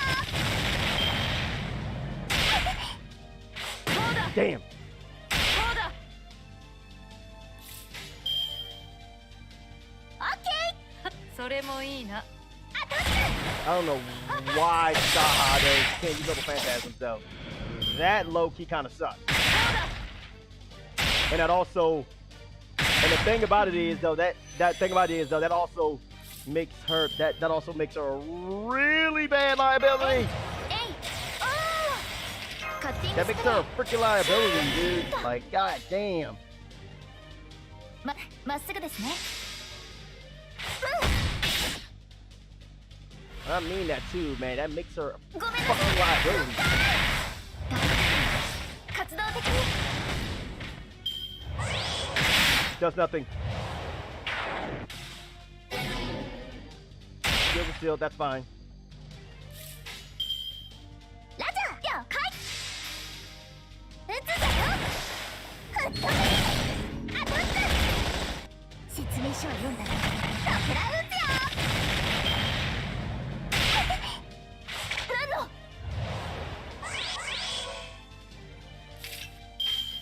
ラッ全軍突撃。バシバシ当たった。 I guess so. Still doesn't make sense though. You should still be able to use your bloody noble phantasm. こうなったら全軍突撃。撃って撃って撃ちまくれ。桜じゃ。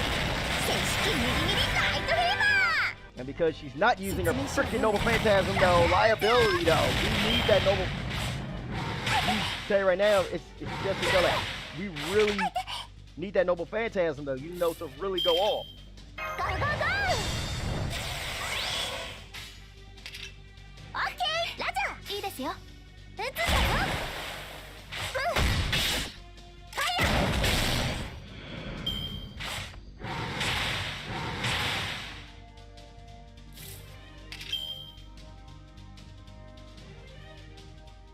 リロード。えいえい。おー。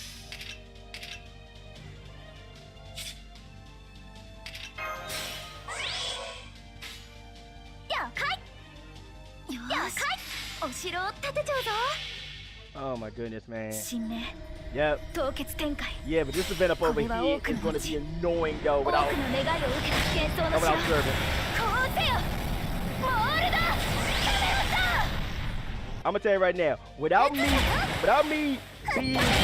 being able though to actually use my service though, yeah, this shit is going to be annoying. And I do mean that too. This shit is going to be majorly annoying. オッケーいいですよ。ドッカー。ごめんなさい。 Got him. Oh my god, you've got to be shitting me right now.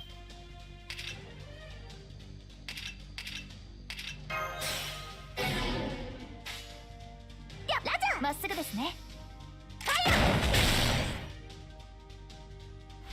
Another archer dude, like I have no lancers, like oh my goodness, man. Yeah, somebody's about to die.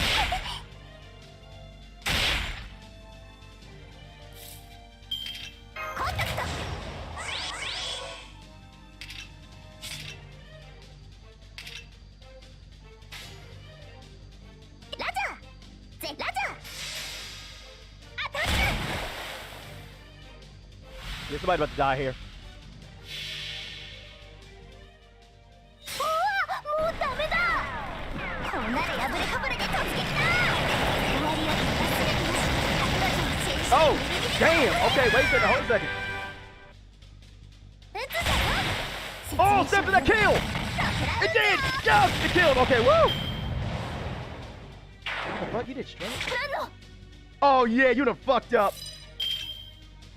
カッティングスプレー。シューッとリロード。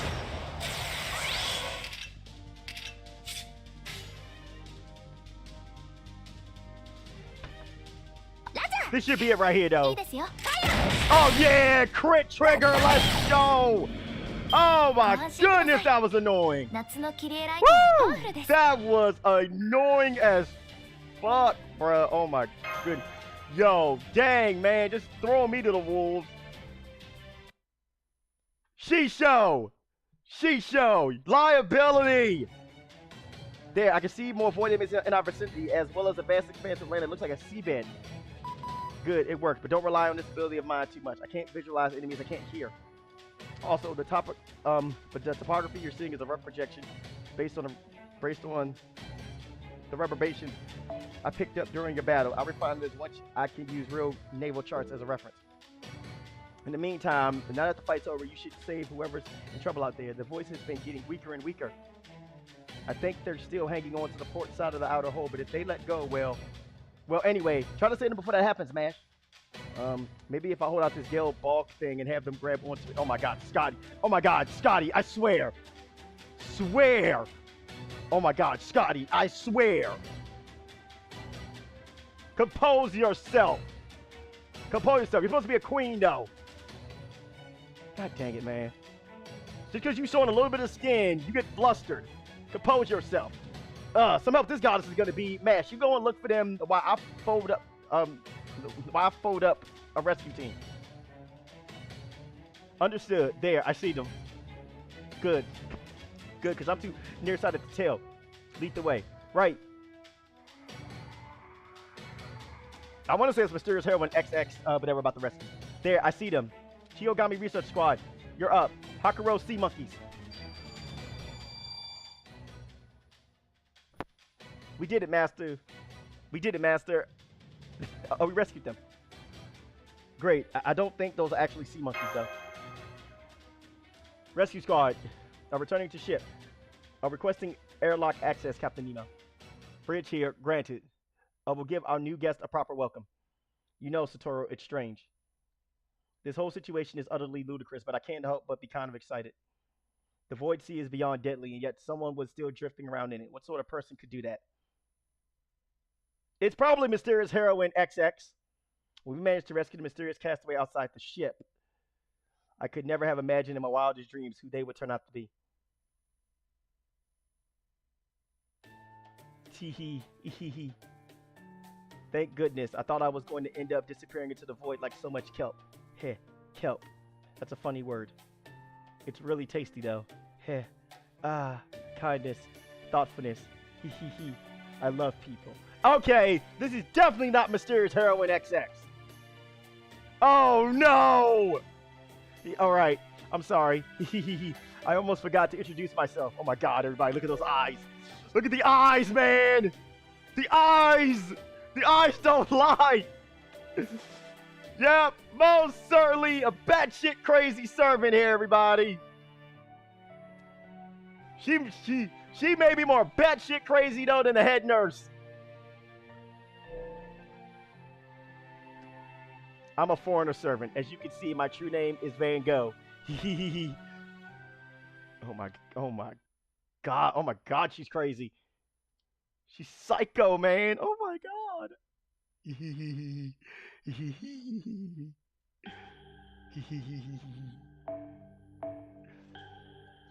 Psycho!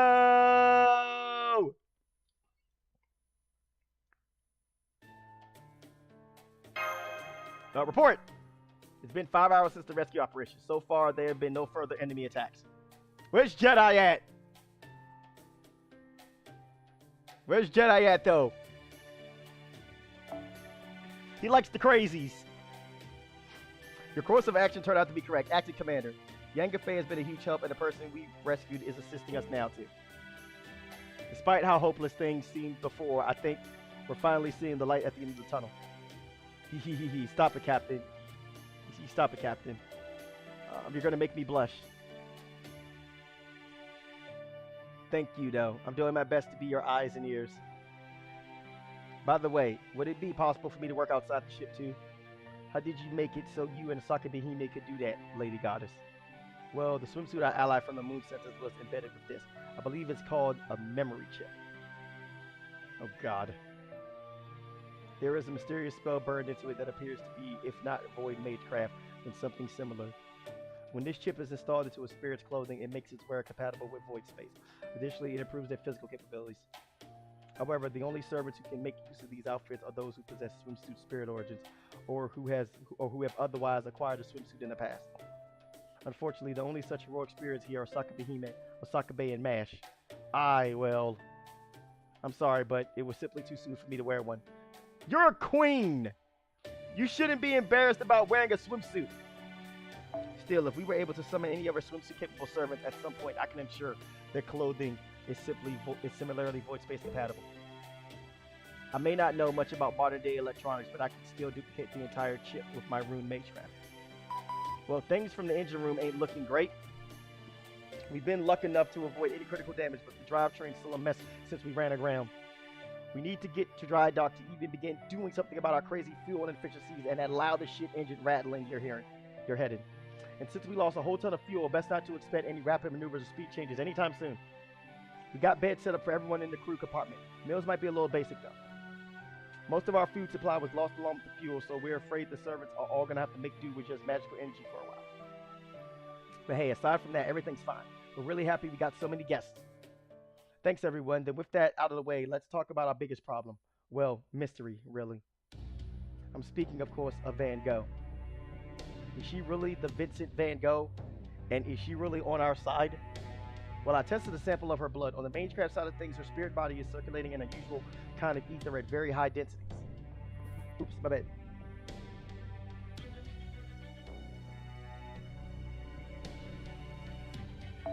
Servant blood is already fairly different from standard blood since it's homeostatic magical energy meant to keep the servant's spirit origin working. But Van Gogh's blood appears to be a step removed even from that. While we're still waiting for Professor to conduct her examination, I can say that Van Gogh's spiritual composition and reactions are similar to a type of plant-based elixir. She may be a heroic spirit using a non-human body like a special kind of homunculus for her vessel. By the way, the reason I've been using female pronouns for her is because, at least magically speaking, she's 100%, well, female.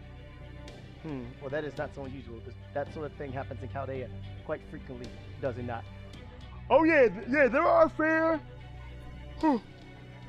Oh yeah, there are a fair amount of gender-bent servants in Fate Grand Order. I mean, look at Musashi. There you go. Just because there's precedent for it doesn't mean it's not significant. Hasn't there always been a clear reason for why servants have materialized the gender other than the one they're generally known to have been? Yes, there has. There have been cases where heroic spirit's legend was lost or altered, like with Altria and Raiko. Others were summoned as part of a unit, like Hokusai. And then there's Musashi, whose circumstances are entirely unique. But the common thread among them all is that they are all from time periods with very few reliable records. But Vincent van Gogh was a world-famous painter from 19th century Holland and France. We have ample historical records, including his own self-portraits, even a few photographs, to confirm he was male. Well, what did she have to say about herself? Talk to her a bit, right, Master? Well... all she did was laugh. Oh, she was probably laugh her head off. You want to know what I was like when I was alive? Oh gosh, that's embarrassing. My life really wasn't all that special. Where's Jedi at though, man? We need, and that's like, we need Jedi here to freaking control the crazies, man. I couldn't hack it as either a salesperson or a missionary, so I just mooched off my parents and my little brother, Theo, and spent all my time painting pictures that never sold. Which is not true because Vincent, well then, at the start it was true about Van Gogh, but with Vincent van Gogh, he still turned out to be a world famous painter. There were lots of painters I would love to be friends with, but my attempt to befriend Gauguin was kind of a disaster. After that, I kind of fell into a funk, and ultimately, well, I put a gun to my chest out in the little village of Alvers-sur-Oise.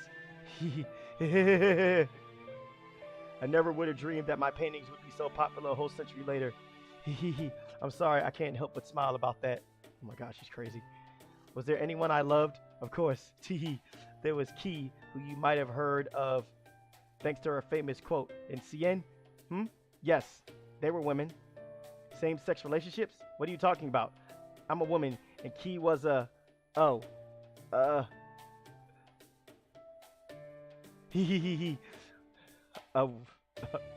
What were we talking about again? Oh my god. She's crazy. Her story definitely lined up with the historical Van Gogh, but right, the details she shared do line up perfectly with our records of Vincent Van Gogh's life.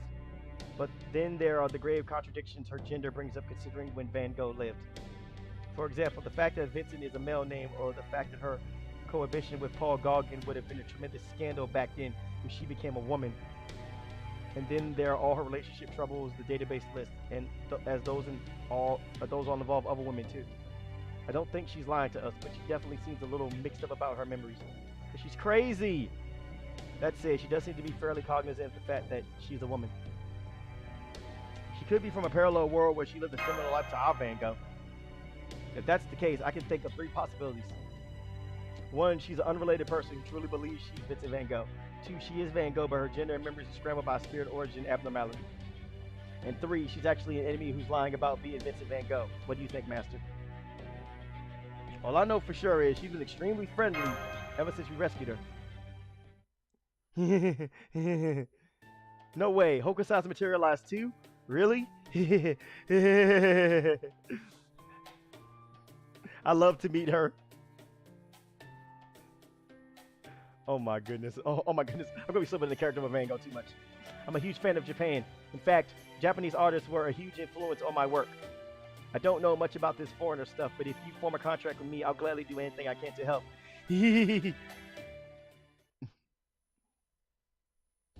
It's a little worrying that she doesn't seem to realize she's a foreigner, but at least she's not hostile. Yep. Give it a minute. Give it a minute.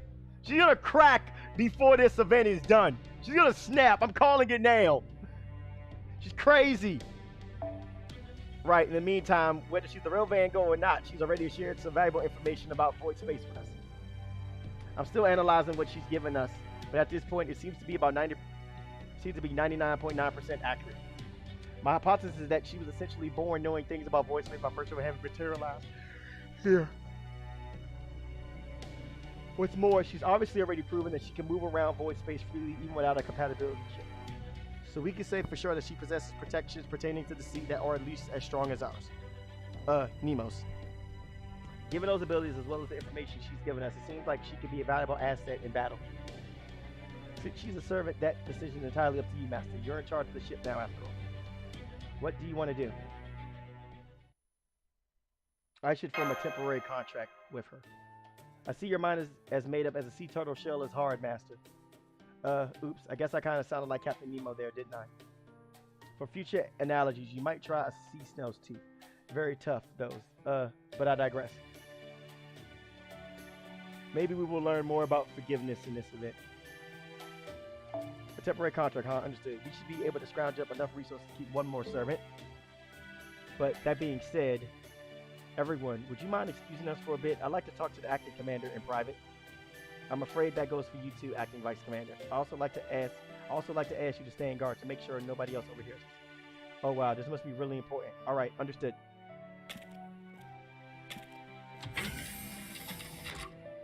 Good. Professor put up an audio jamming bounded field for us, so not even Yang Fei should be able to overhear.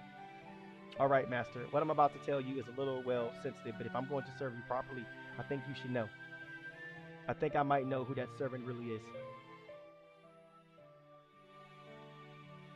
That darn field is causing so much static I can't hear a thing. I wish I knew what they were talking about. Aren't you curious, Your Excellency, acting Vice Commander Kiri Light? Just mash. It's fine, please. Oh my goodness. Okay then, Mash. What do you think Captain and Master are talking about all by themselves? I think they're probably discussing some very fine particulars of this operation, so it makes sense they want to keep things confidential. I see. Yeah, I guess you're right. Oh well, what can you do? Politics is always a ridiculously complicated hornet's nest, no matter the issue or era. So instead of dull and depressing stuff like that, I'd much rather talk about something exciting, like romance. Tell me, what do you make of those two prospects? Huh? Are you saying Captain Nemo and Master are involved? I have no proof, of course, but doesn't the idea of a commander abusing their authority to have a private tete-a-tete with their subordinate just sound dreamy? Oh my god. No, it does not. Hey guys, you look like you were taking a break, so I brought you some drinks. Thank you. It looks delicious. Glug glug. Oh wow, that tastes so odd. Is this more than alcohol? It sure does. That's a cocktail called a depth charge. Wait, what? That's the name of a cocktail? Hold on a second. Hold on a second.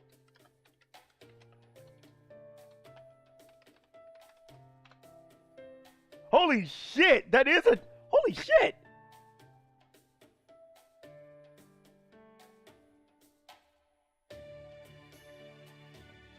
That's...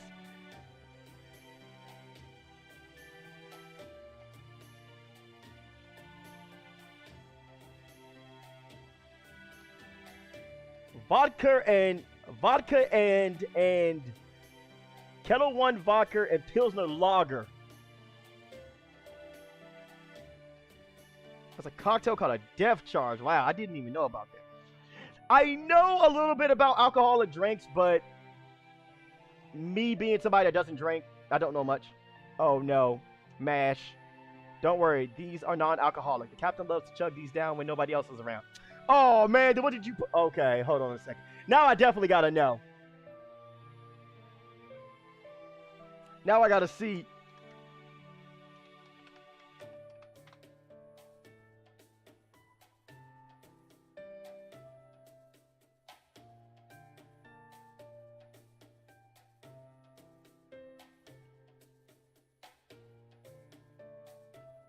Oh, there's no Google searching, damn it. It doesn't say anything. Crap. Ho ho! What a lovely drink that everyone can enjoy. How about you, MASH? Do you like it? Oh no! No!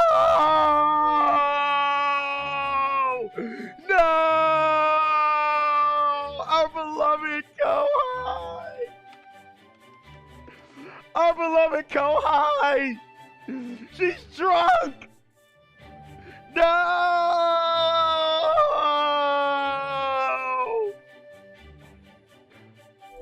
This is terrible. If I drink anything called a cocktail, oh no, she's getting drunk!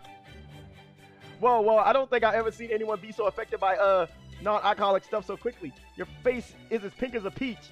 We had this happen. We had this happen during the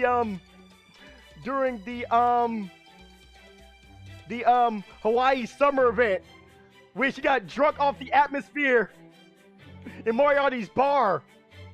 She literally got drunk off the atmosphere, and Moriarty didn't give her anything non-alcoholic. Oh my goodness. My heart rate and blood pressure are rising rapidly. Rational faculties declining. Oh no. No! Oh no, if I don't do something soon, I'll be overcome with the urge. Oh no, if I don't do something soon, I'll be overcome with the urge to burst into the bridge and grill Master with questions. I need to shut myself down immediately, if not sooner. Button, wish the button. Oh no, she's drunk. No! Senpai! Look at this. I was looking through the storeroom and happened to find this self-destruct switch. Scotty, don't you dare! No! No! No! No! No, but no shenanigans! No shenanigans, please! Sion certainly has a sense of humor, including something like this among our... Perfect, thank you. Mash out, click! No!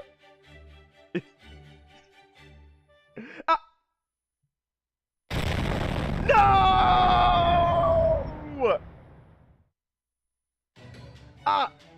What was that? This is the back computer room. Someone just activated a self-destruct device we made for April Fools. Why would you even make something like that? Oh my god. I told Sion it was a bad idea, but she insisted it would be harmless. What's the damage, Marine? Wah! Everyone's hair is burnt to a crisp, but otherwise we're fine. How can you call this fine? How are you gonna fix my poor hair? Yo, okay. Bad hair day, Scotty. Someone out there, draw that shit. Dude, that's like, bad hair day, Scotty. Someone out there, I don't care who it is. Someone who comes across this stream, draw that shit. Oh my goodness, man, I want to see that. I'm saying right now, I want to see Scotty's hair fucked up. Someone out there, draw that shit. Owie, my ears. Huh, wait. This ringing isn't from the explosion. Uh-oh. Okay, everyone. Begin the comic relief. There's a ton of enemies headed our way. What? I'm here to help. I forgot to mention this earlier, but void sea monsters are actually really sensitive to sound. So if you want to survive out there, you really shouldn't make any loud noises. Sorry. I laugh when I'm nervous. Oh, so that's why Van Gogh laughs. That's when she's nervous. All right, which of you is ready to deploy? Oh, wow, she managed to fix her hair. Damn it! Mash is fainted. Osaka Bay is missing. Damn, she must have run away. Very well, I should just have to go out there again myself. Marines, bring me the strongest liquor you've got. It might help me forget my shame. Oh my god, yo, Scotty is breaking character.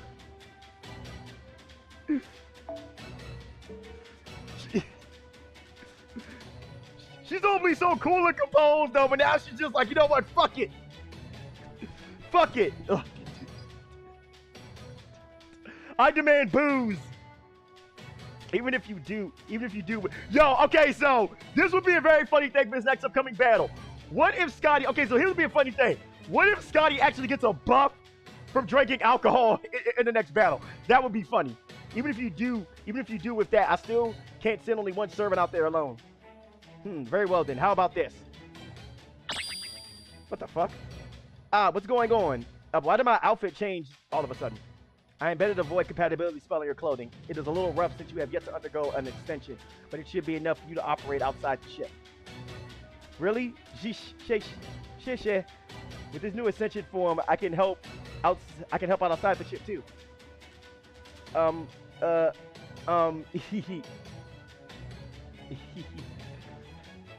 I like to go outside as well.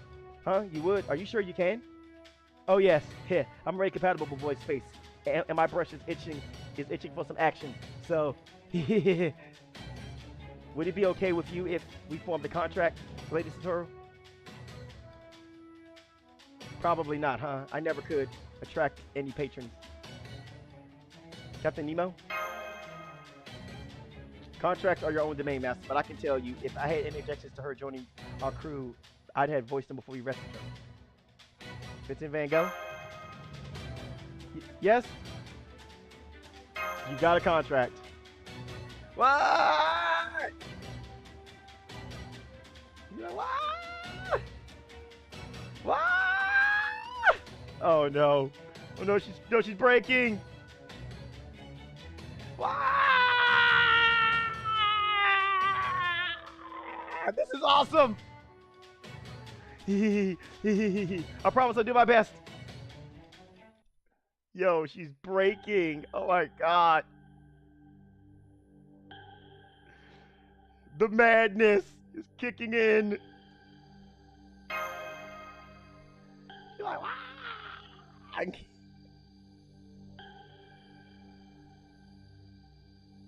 All right, guys. So, unfortunately, we won't be able to do Act 2 today, unfortunately. And she's still gonna use her bloody noble phantasm. Useless. Useless. Useless Shisha. Useless. Useless Shisho.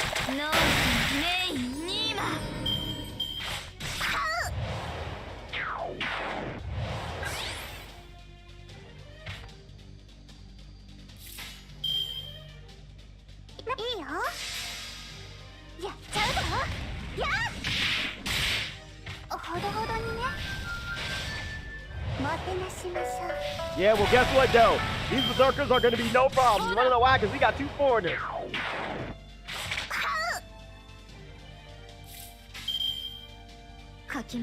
And that's the thing about berserkers, though. Whenever it gets a foreigner, berserkers are foreigners, bitches.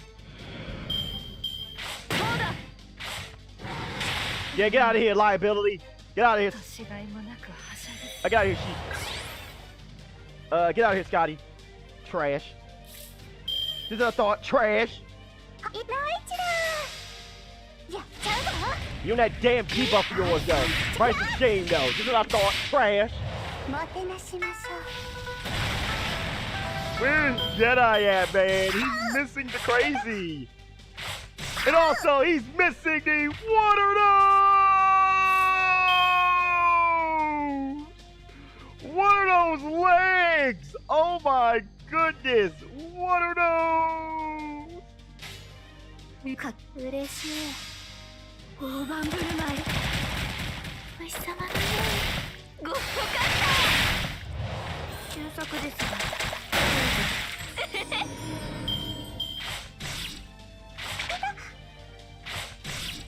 The 8000 series Metro Trains have charging outlets, heated floors, Wi-Fi, and HD security cameras. The fleet will be available in 2024-25. So, wow.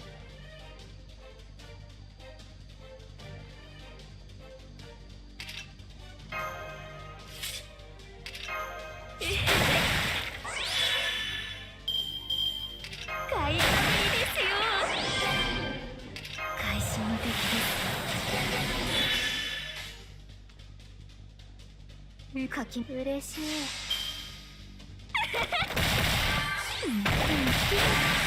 お花畑で送る言葉はノーメインニーマ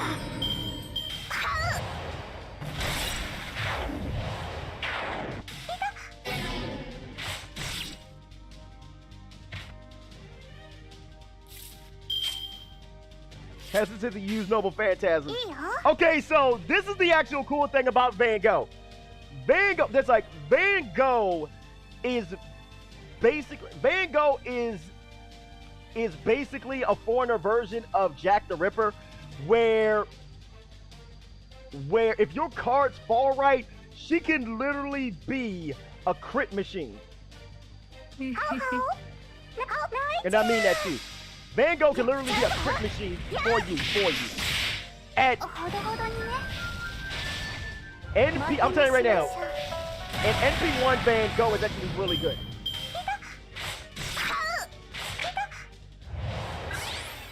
Van Gogh, then that's like, I'm gonna tell you this right now. Van Gogh,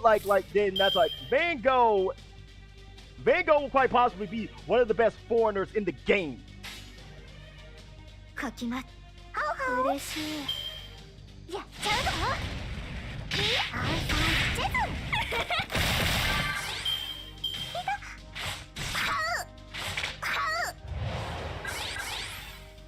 Because you know what the thing about it is, but the thing about it is though, yes, Van Gogh, she does have like a really deep learning curve, but overall, she's on point.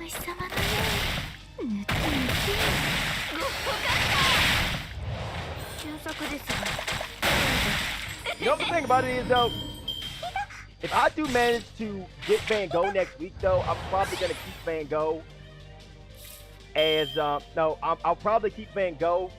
I'm the NP1. I mean not NP1. Then that's like the first ascension. First ascension Van Gogh, because I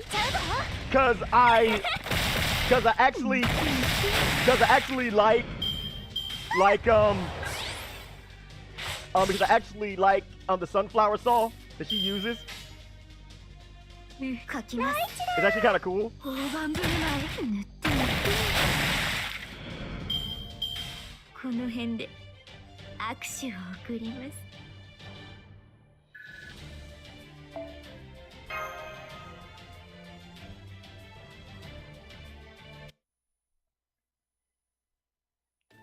Hooray, we won. I knew we could kick.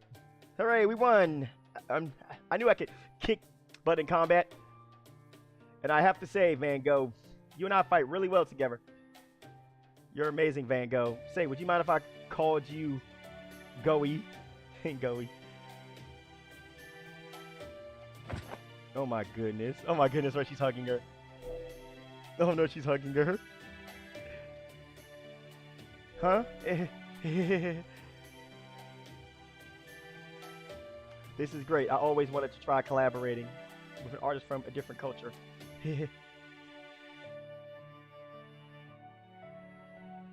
I knew it. I cannot abide this shame. No, I must find Osaka Bay and drag her from hiding. Whatever it takes. Why'd Betty run away anyway? She must have caught on to the tactic I was about to suggest. Tactic. We send her out to perform reconnaissance by firing her out of a... What? Scotty! What the hell, man? What the hell, Scotty? We sent her out to perform reconnaissance by firing her out of her torpedo tube. What the hell, man? That is horrible. That is so mean. All right, so we got one last thing to do, and after this, we will be done for the day.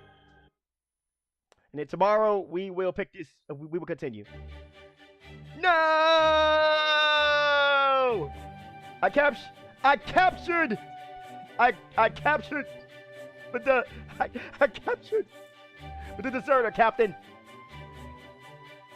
This should make up for my crime of somehow inebriating the acting vice commander by giving her a non-alcoholic cocktail, right? Good work, Marine. But no, it doesn't. You there, other Marine, have the culprit write a formal apology after tickling his armpits for 600 seconds. By the way, but for the people that don't know, 600 seconds, though, is equivalent to 10 minutes.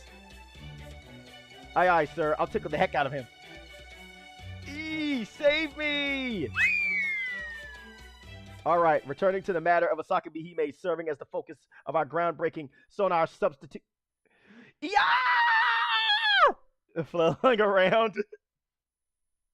She's like, yeah! Would you all mind explaining how it will work? As has been so recently demonstrated, void space is overrun with vicious monsters that are sensitive to sound. Excuse me, teacher. The acting commander is already lost. Allow me then, just so there's no confusion. It's best if you think of the void space we're in now as something completely different from the original void space. You see, the idea that void space was always full of dangerous creatures and monsters is simply too divergent from current theories in Magecraft. With the information we have now, the most likely explanation is that someone tampered with this void space to make it observable, and scattered reefs and monsters all throughout it. While I'm curious as to what that someone can do and what their goal might be, it's not relevant to our current predicament. More importantly, the fact that these monsters are sensitive to sound would seem to indicate that they're well acclimated to this new void space's characteristics. It's like the unknowable chaos here divided itself into waters of Arc and monsters of Logos. Miss Van Gogh's explanation may not be entirely clear, so to elaborate, whatever originally occupied void space seems to have split into two clear types of entities thanks to our ability to observe void space now. If we were to compare this void space to a painter's palette, both the monsters and the reefs would be made up of thick paint, and the rainbow light that now permeates this space would be made up of thin paint. The rainbow light is dangerous, so much so that just viewing it with the naked eye is risky, but it also possesses other notable characteristics. I've been referring to it as light. That's just for simplicity's sake. It isn't actually light. Its luminescence is entirely illusionary, which is why it doesn't illuminate anything, and it refuses to let our retinas retain its true image. Like Miss Yang Buffet said, the space is essentially pitch dark.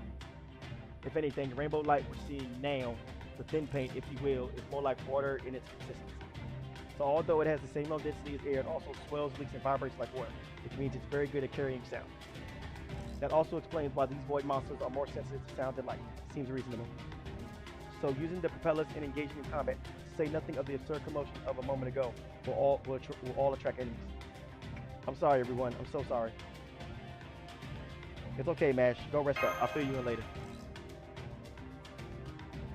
So basically, this is pure submarine warfare. We're stuck in a deep sea devoid of light, and we basically have to find our enemies by sound alone, without making any noise that could give away our own position. Unfortunately, that also means we're incredibly disadvantaged in numerous ways. First and foremost, with the Nautilus in her current shape, even starting the engine can make enough sound to trigger an attack. Second, the enemy seems to generally lie immobile and only attack when they notice.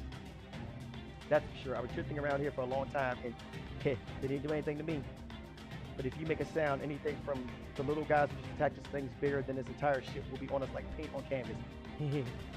It must have been the larger enemies that were blasting us with noble phantasm letter attacks, though we still don't know exactly what those attacks were. At any rate, we know there are a lot more of them than there are all of us. They've got us surrounded, and they're just waiting for us to make a sound so they can find and attack us. Meanwhile, with our radar out of commission, Yanga phase hearing is all we have to guide us. And with the enemy not making any sounds of their own, we have no choice but to do so ourselves. You mean like active sonar, where you send out a sound and determine your enemy's position by how long its waves take to bounce back? That would be really, really dangerous. Right, if we were to do that right now, it would always draw the enemy's attention. So that option's off the table. which is where Asakabi comes in. Her bounded field, noble phantasm, and the divine nations she uses to prepare for it are really quite remarkable. In essence, she performs a fairly wide area curve space scan, distinguished friend from foe before firing her noble phantasm. It is like a third eye that relies on neither sound nor sight. This ability, we can locate our enemies while remaining completely quiet. I think it is an ideal solution. But to do that, you're going to shoot me out into the void to sea all by myself, right? That's way too exciting. I mean, dangerous for my blood. Of course, we're not going to send you out there by yourself without any way to get back. It'll just look like we are. Oh crap, now Captain's actually thinking about doing it. No! I don't want to. Shouldn't he die? You're a survival game expert, yes, but you must understand how important recon is. Well, yeah, I do get that. I guess I just hope for more and a indoor option. Jedi, you Mr. Crazy! I see, I'll do my best to make that happen. Now, what's the radius on your bounded field scan? Let's see, it extends out to about Himeji Castle's inner moat. So maybe 600 meters or so? It looks like the naval chart Lord Zhangyu left for us is at least 100 square kilometers. Damn it, there's nowhere to run. At least make sure I have a way to get back safe and award if I pull this off. Onigashi, please, Machan. How about one command spell to do with what you will? A reverse command spell play? I didn't even know that was a thing. Master, are you sure it's safe to give Asakabi Hime that much freedom? Yeah, you know what? That is a good question. Because knowing Asakabi Hime, if she used the command spell, she would probably lock herself in the room for a set amount of time and never come out. It's okay. I'm pretty sure she won't use it for anything too evil. Are you sure? Remember, I once mastermind a pretty badass coup as the Lord of Suggest Pyramid Himeji Castle. Okay, Captain, if this means I'll get a do anything I want ticket, read command spell from Machan, then I'll do it. Great, that takes care of our sonar substitute. Now, our ultimate objective is to reach the escape point General Zhangyu laid out for us, and our immediate goal is to seize control of every region along the way. Yeah, Jedi, you missed the crazy, man. Professor already covered the route and identified 4 areas that we need to pass through on our way to our goal. Until we can ensure a region is safe, we'll have the Nautilus remain on standby at its periphery and send Asakabi Hime out to probe the area. Once she's determined an enemy's location, we'll have her, Bango, and Yango Face swim over and eliminate them in close quarters combat. Okay, wherever it be to see or fight, you can count on you to help. I'll do my best too. Acting Vice Commander, MASH, you'll remain on board as our last line of defense against any extremely dangerous attacks we may face. Skaha Scotty, I'd like you to work with Professor as our head of engineering. Is that alright with you two? Of course, I'll do whatever it takes.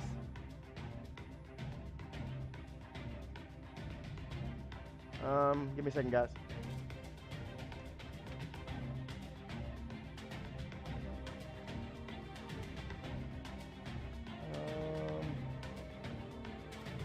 Here we go.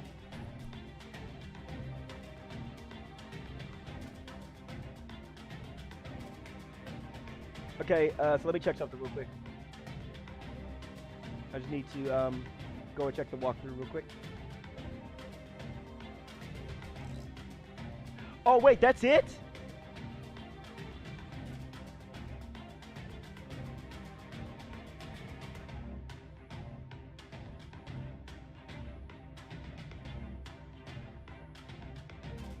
Oh, no, we won't be able to do this just yet. Okay, so give me a second, guys. I want to check something real quick.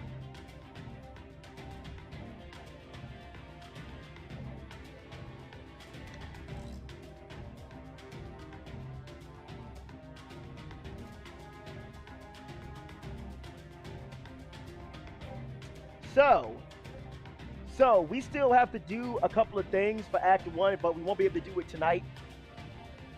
So what I'll do is that I will actually save. So what I'll do is that I will actually save Act 1 Part 2 for tomorrow, and I'll tie that into doing all of Act 2 and doing all of Act 3, and we'll probably have that, and we'll probably do that as a late night stream. That is all right with me too, but are you sure we have the time it will take to enact this plan? Oh, by the way, guys, tomorrow, Bayonetta 3 live stream. As I recall, we only have enough fuel for 100 or so more hours now. You're right, but we don't have any other choice for the time being. We'll just have to keep working on repairs and try to think of a better plan as we go. Let's start with the region we're in right now. For better or worse, this area is fairly narrow, so it should be ideal to determine whether our strategy is viable. Once we finish sweeping the area for enemies, we'll see how much energy we use. And, who's tugging on my sleeve? Captain. Why does everyone here look like the Grande Army about to go up against General Winter?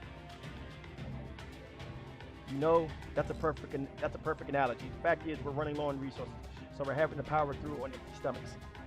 Huh? But does that mean, we don't have any food? That's right, we don't have nearly enough food, or most importantly, magical energy. While we're at it, we also don't have enough metal or chemical substances for all the repairs we need.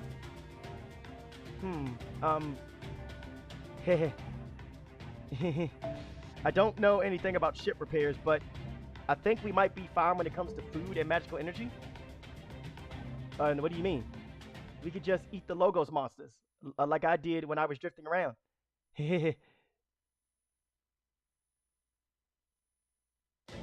She's right. It turns out that the void enemies we defeated can be processed into both high purity magical energy and food.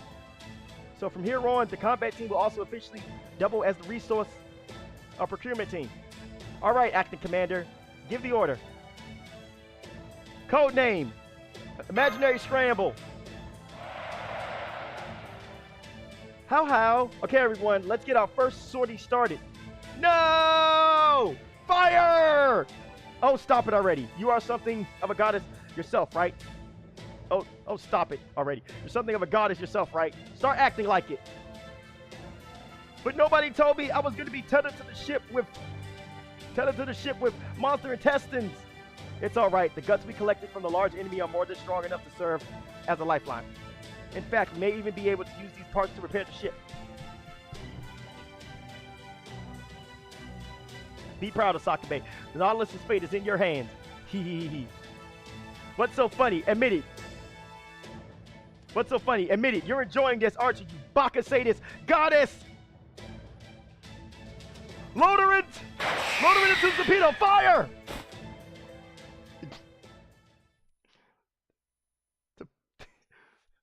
Loader in fire. So we got 30 dazzling fins and 30 dazzling scales. Chiogami Battalion has been added to a request for backup.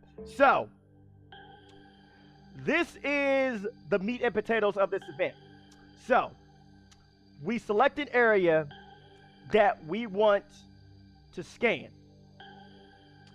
But it requires resources. This is the thing, though. It requires resources. So, we have to use all of our resources to fill in these squares. Now, if you're thinking that, then that's like, now if you're thinking that, oh, it's going to take fucking forever, though, for us to unlock all these squares, don't worry. Later on in the story, we're going to get more servants that are going to help to expand our scanning capabilities. For the time being right now, we can only do one square. So, we can only do one square. Areas with a treasure will be surrounded by a faint rift. Investigate near these riptides for a chance at treasure. As you investigate, your sonar may detect enemy shadows. Be aware that you will not be able to select the areas behind enemy shadows to scan. Continue your investigating by going around enemy shadows. So, these are going to make up the actual boss fights. Well, not necessarily boss fights. They're going to be really important fights and stuff. Investigate the void space and clear void sea survey quests to collect void survey points. Increase the void sea survey gauge. Fill the void sea survey gauge to unlock a new main quest. Expand resources to call for backup, which will apply a special effect for enemies for allies. The effect will change depending on the ally you select when confirming your party setup. A suggested icon will be displayed on particularly effective calls for backup depending on the quest. So, when it comes to battles, in this event. There are going to be certain effects that will take place. Your servants can get stunned every turn.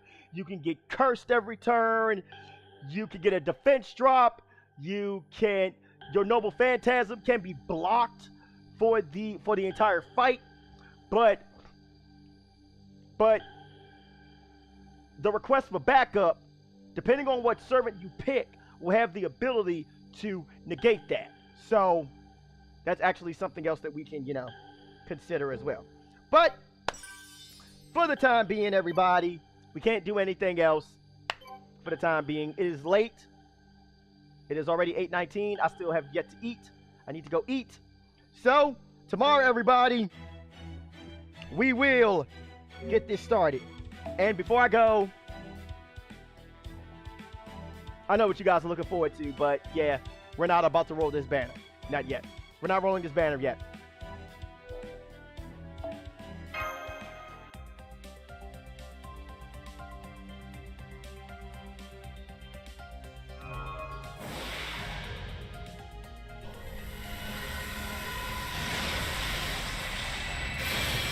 Yep. What I'm gonna let this run. Wow! 5-star Hellfire Wisdom. That's a crap essence.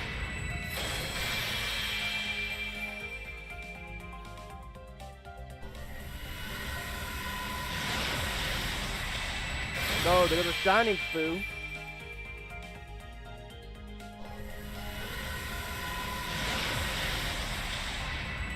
Starvation, a craft essence, a 1-star craft essence that we're not going to use.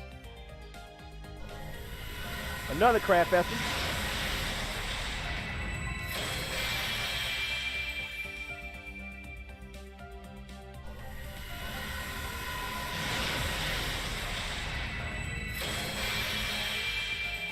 Just imagine if those orbs were to suddenly turn gold, and we were to get a Artorial Lily Spook. That would be funny. But that's rare. Extremely rare. This is a servant. Oh no, it's not a servant. No, actually, Jedi, I wouldn't necessarily lose my shit. But seeing as I actually kind of already have her at like NP2 or NP3, I believe. But yeah. Yep, this is Command Code. Oh, there's a new one! I didn't get this one yet! Yep, Glitter. I don't think I got this one. Oh no, I have gotten that one.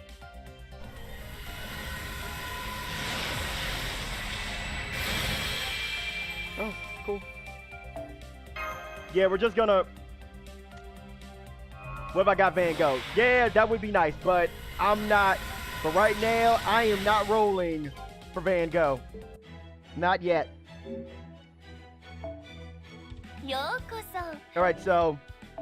Let's get rid of some of these excess CEs, because we don't need them right now.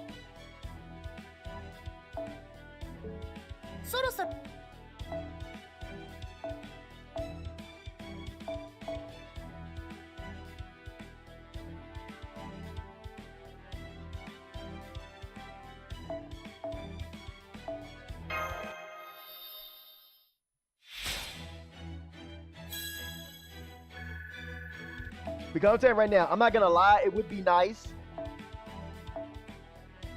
Wow, I'm exactly 500. Holy balls. Oh, can I limit break something? Oh yeah, I can't limit break something. Okay.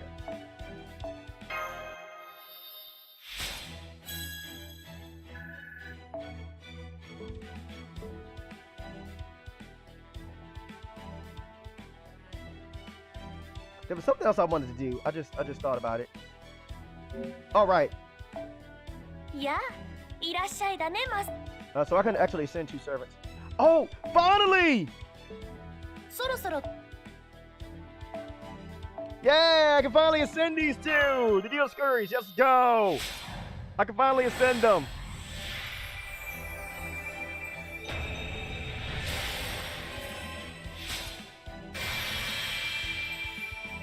我らは古き双子神。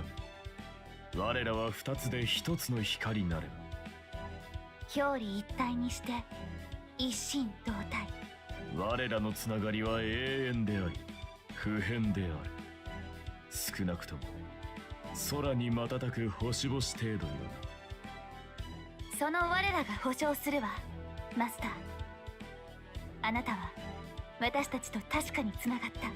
ソウル、霊落せし我が霊気、よくぞここまで引き上げた。褒めてやろう。失われた神格を取り戻すには至らぬまでも。兄様は感激しておいでなのです。ポルクス。Well, we got them already full. Well, not necessarily fully leveled up, but they're close. 我ながらいい。 So everybody, that is going to be it for today. So guys, I can actually let you know what dates I plan on doing my rolls, because they won't happen at all this week or this weekend.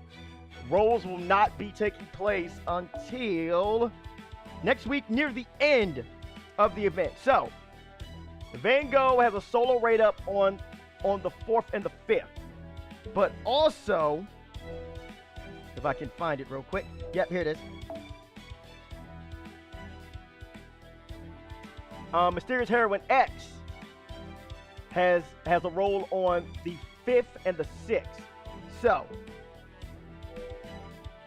the best day for me to try to roll for both of these servants would probably be the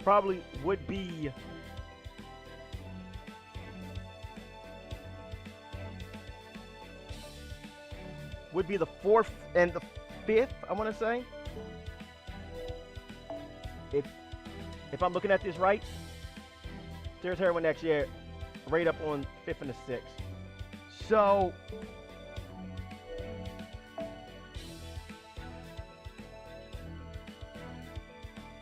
but you know what I'll do? No, not yet. I'm not gonna be like my friend Brandon though, man. I'm gonna have some discipline though, man.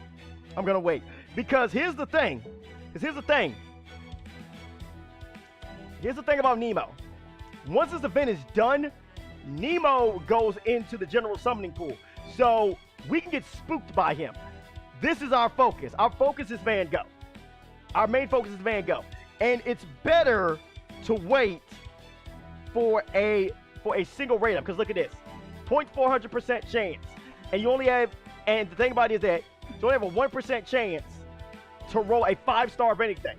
Plus you have the CEs. So, we're gonna wait.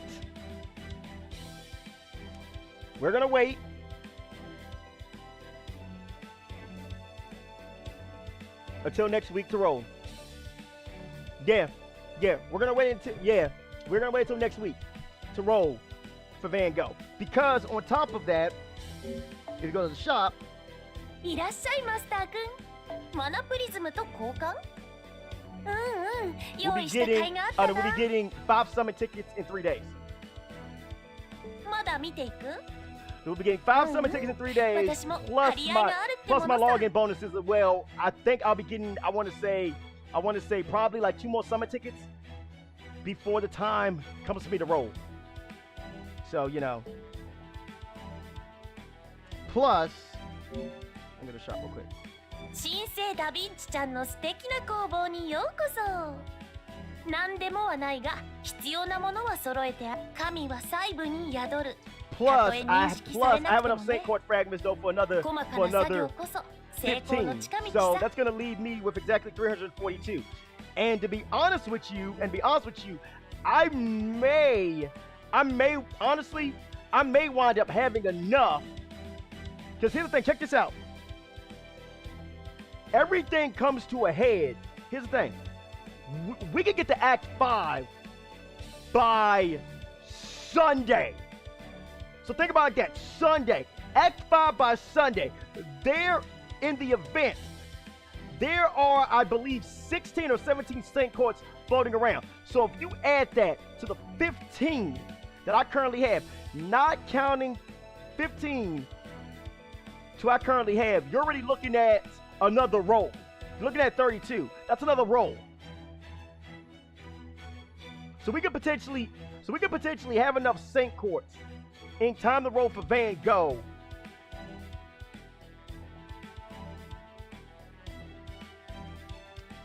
We could have enough sync quartz for 12 rolls before we even consider rolling for Van Gogh. But anyway, everybody, that is it for today. I am done. I need to go eat. I need to go to bed because I do have to work tomorrow. But yeah, everybody, tomorrow, Bayonetta 3 live stream when I get in. And then at 11 p.m., we will get started. We will pick this back up.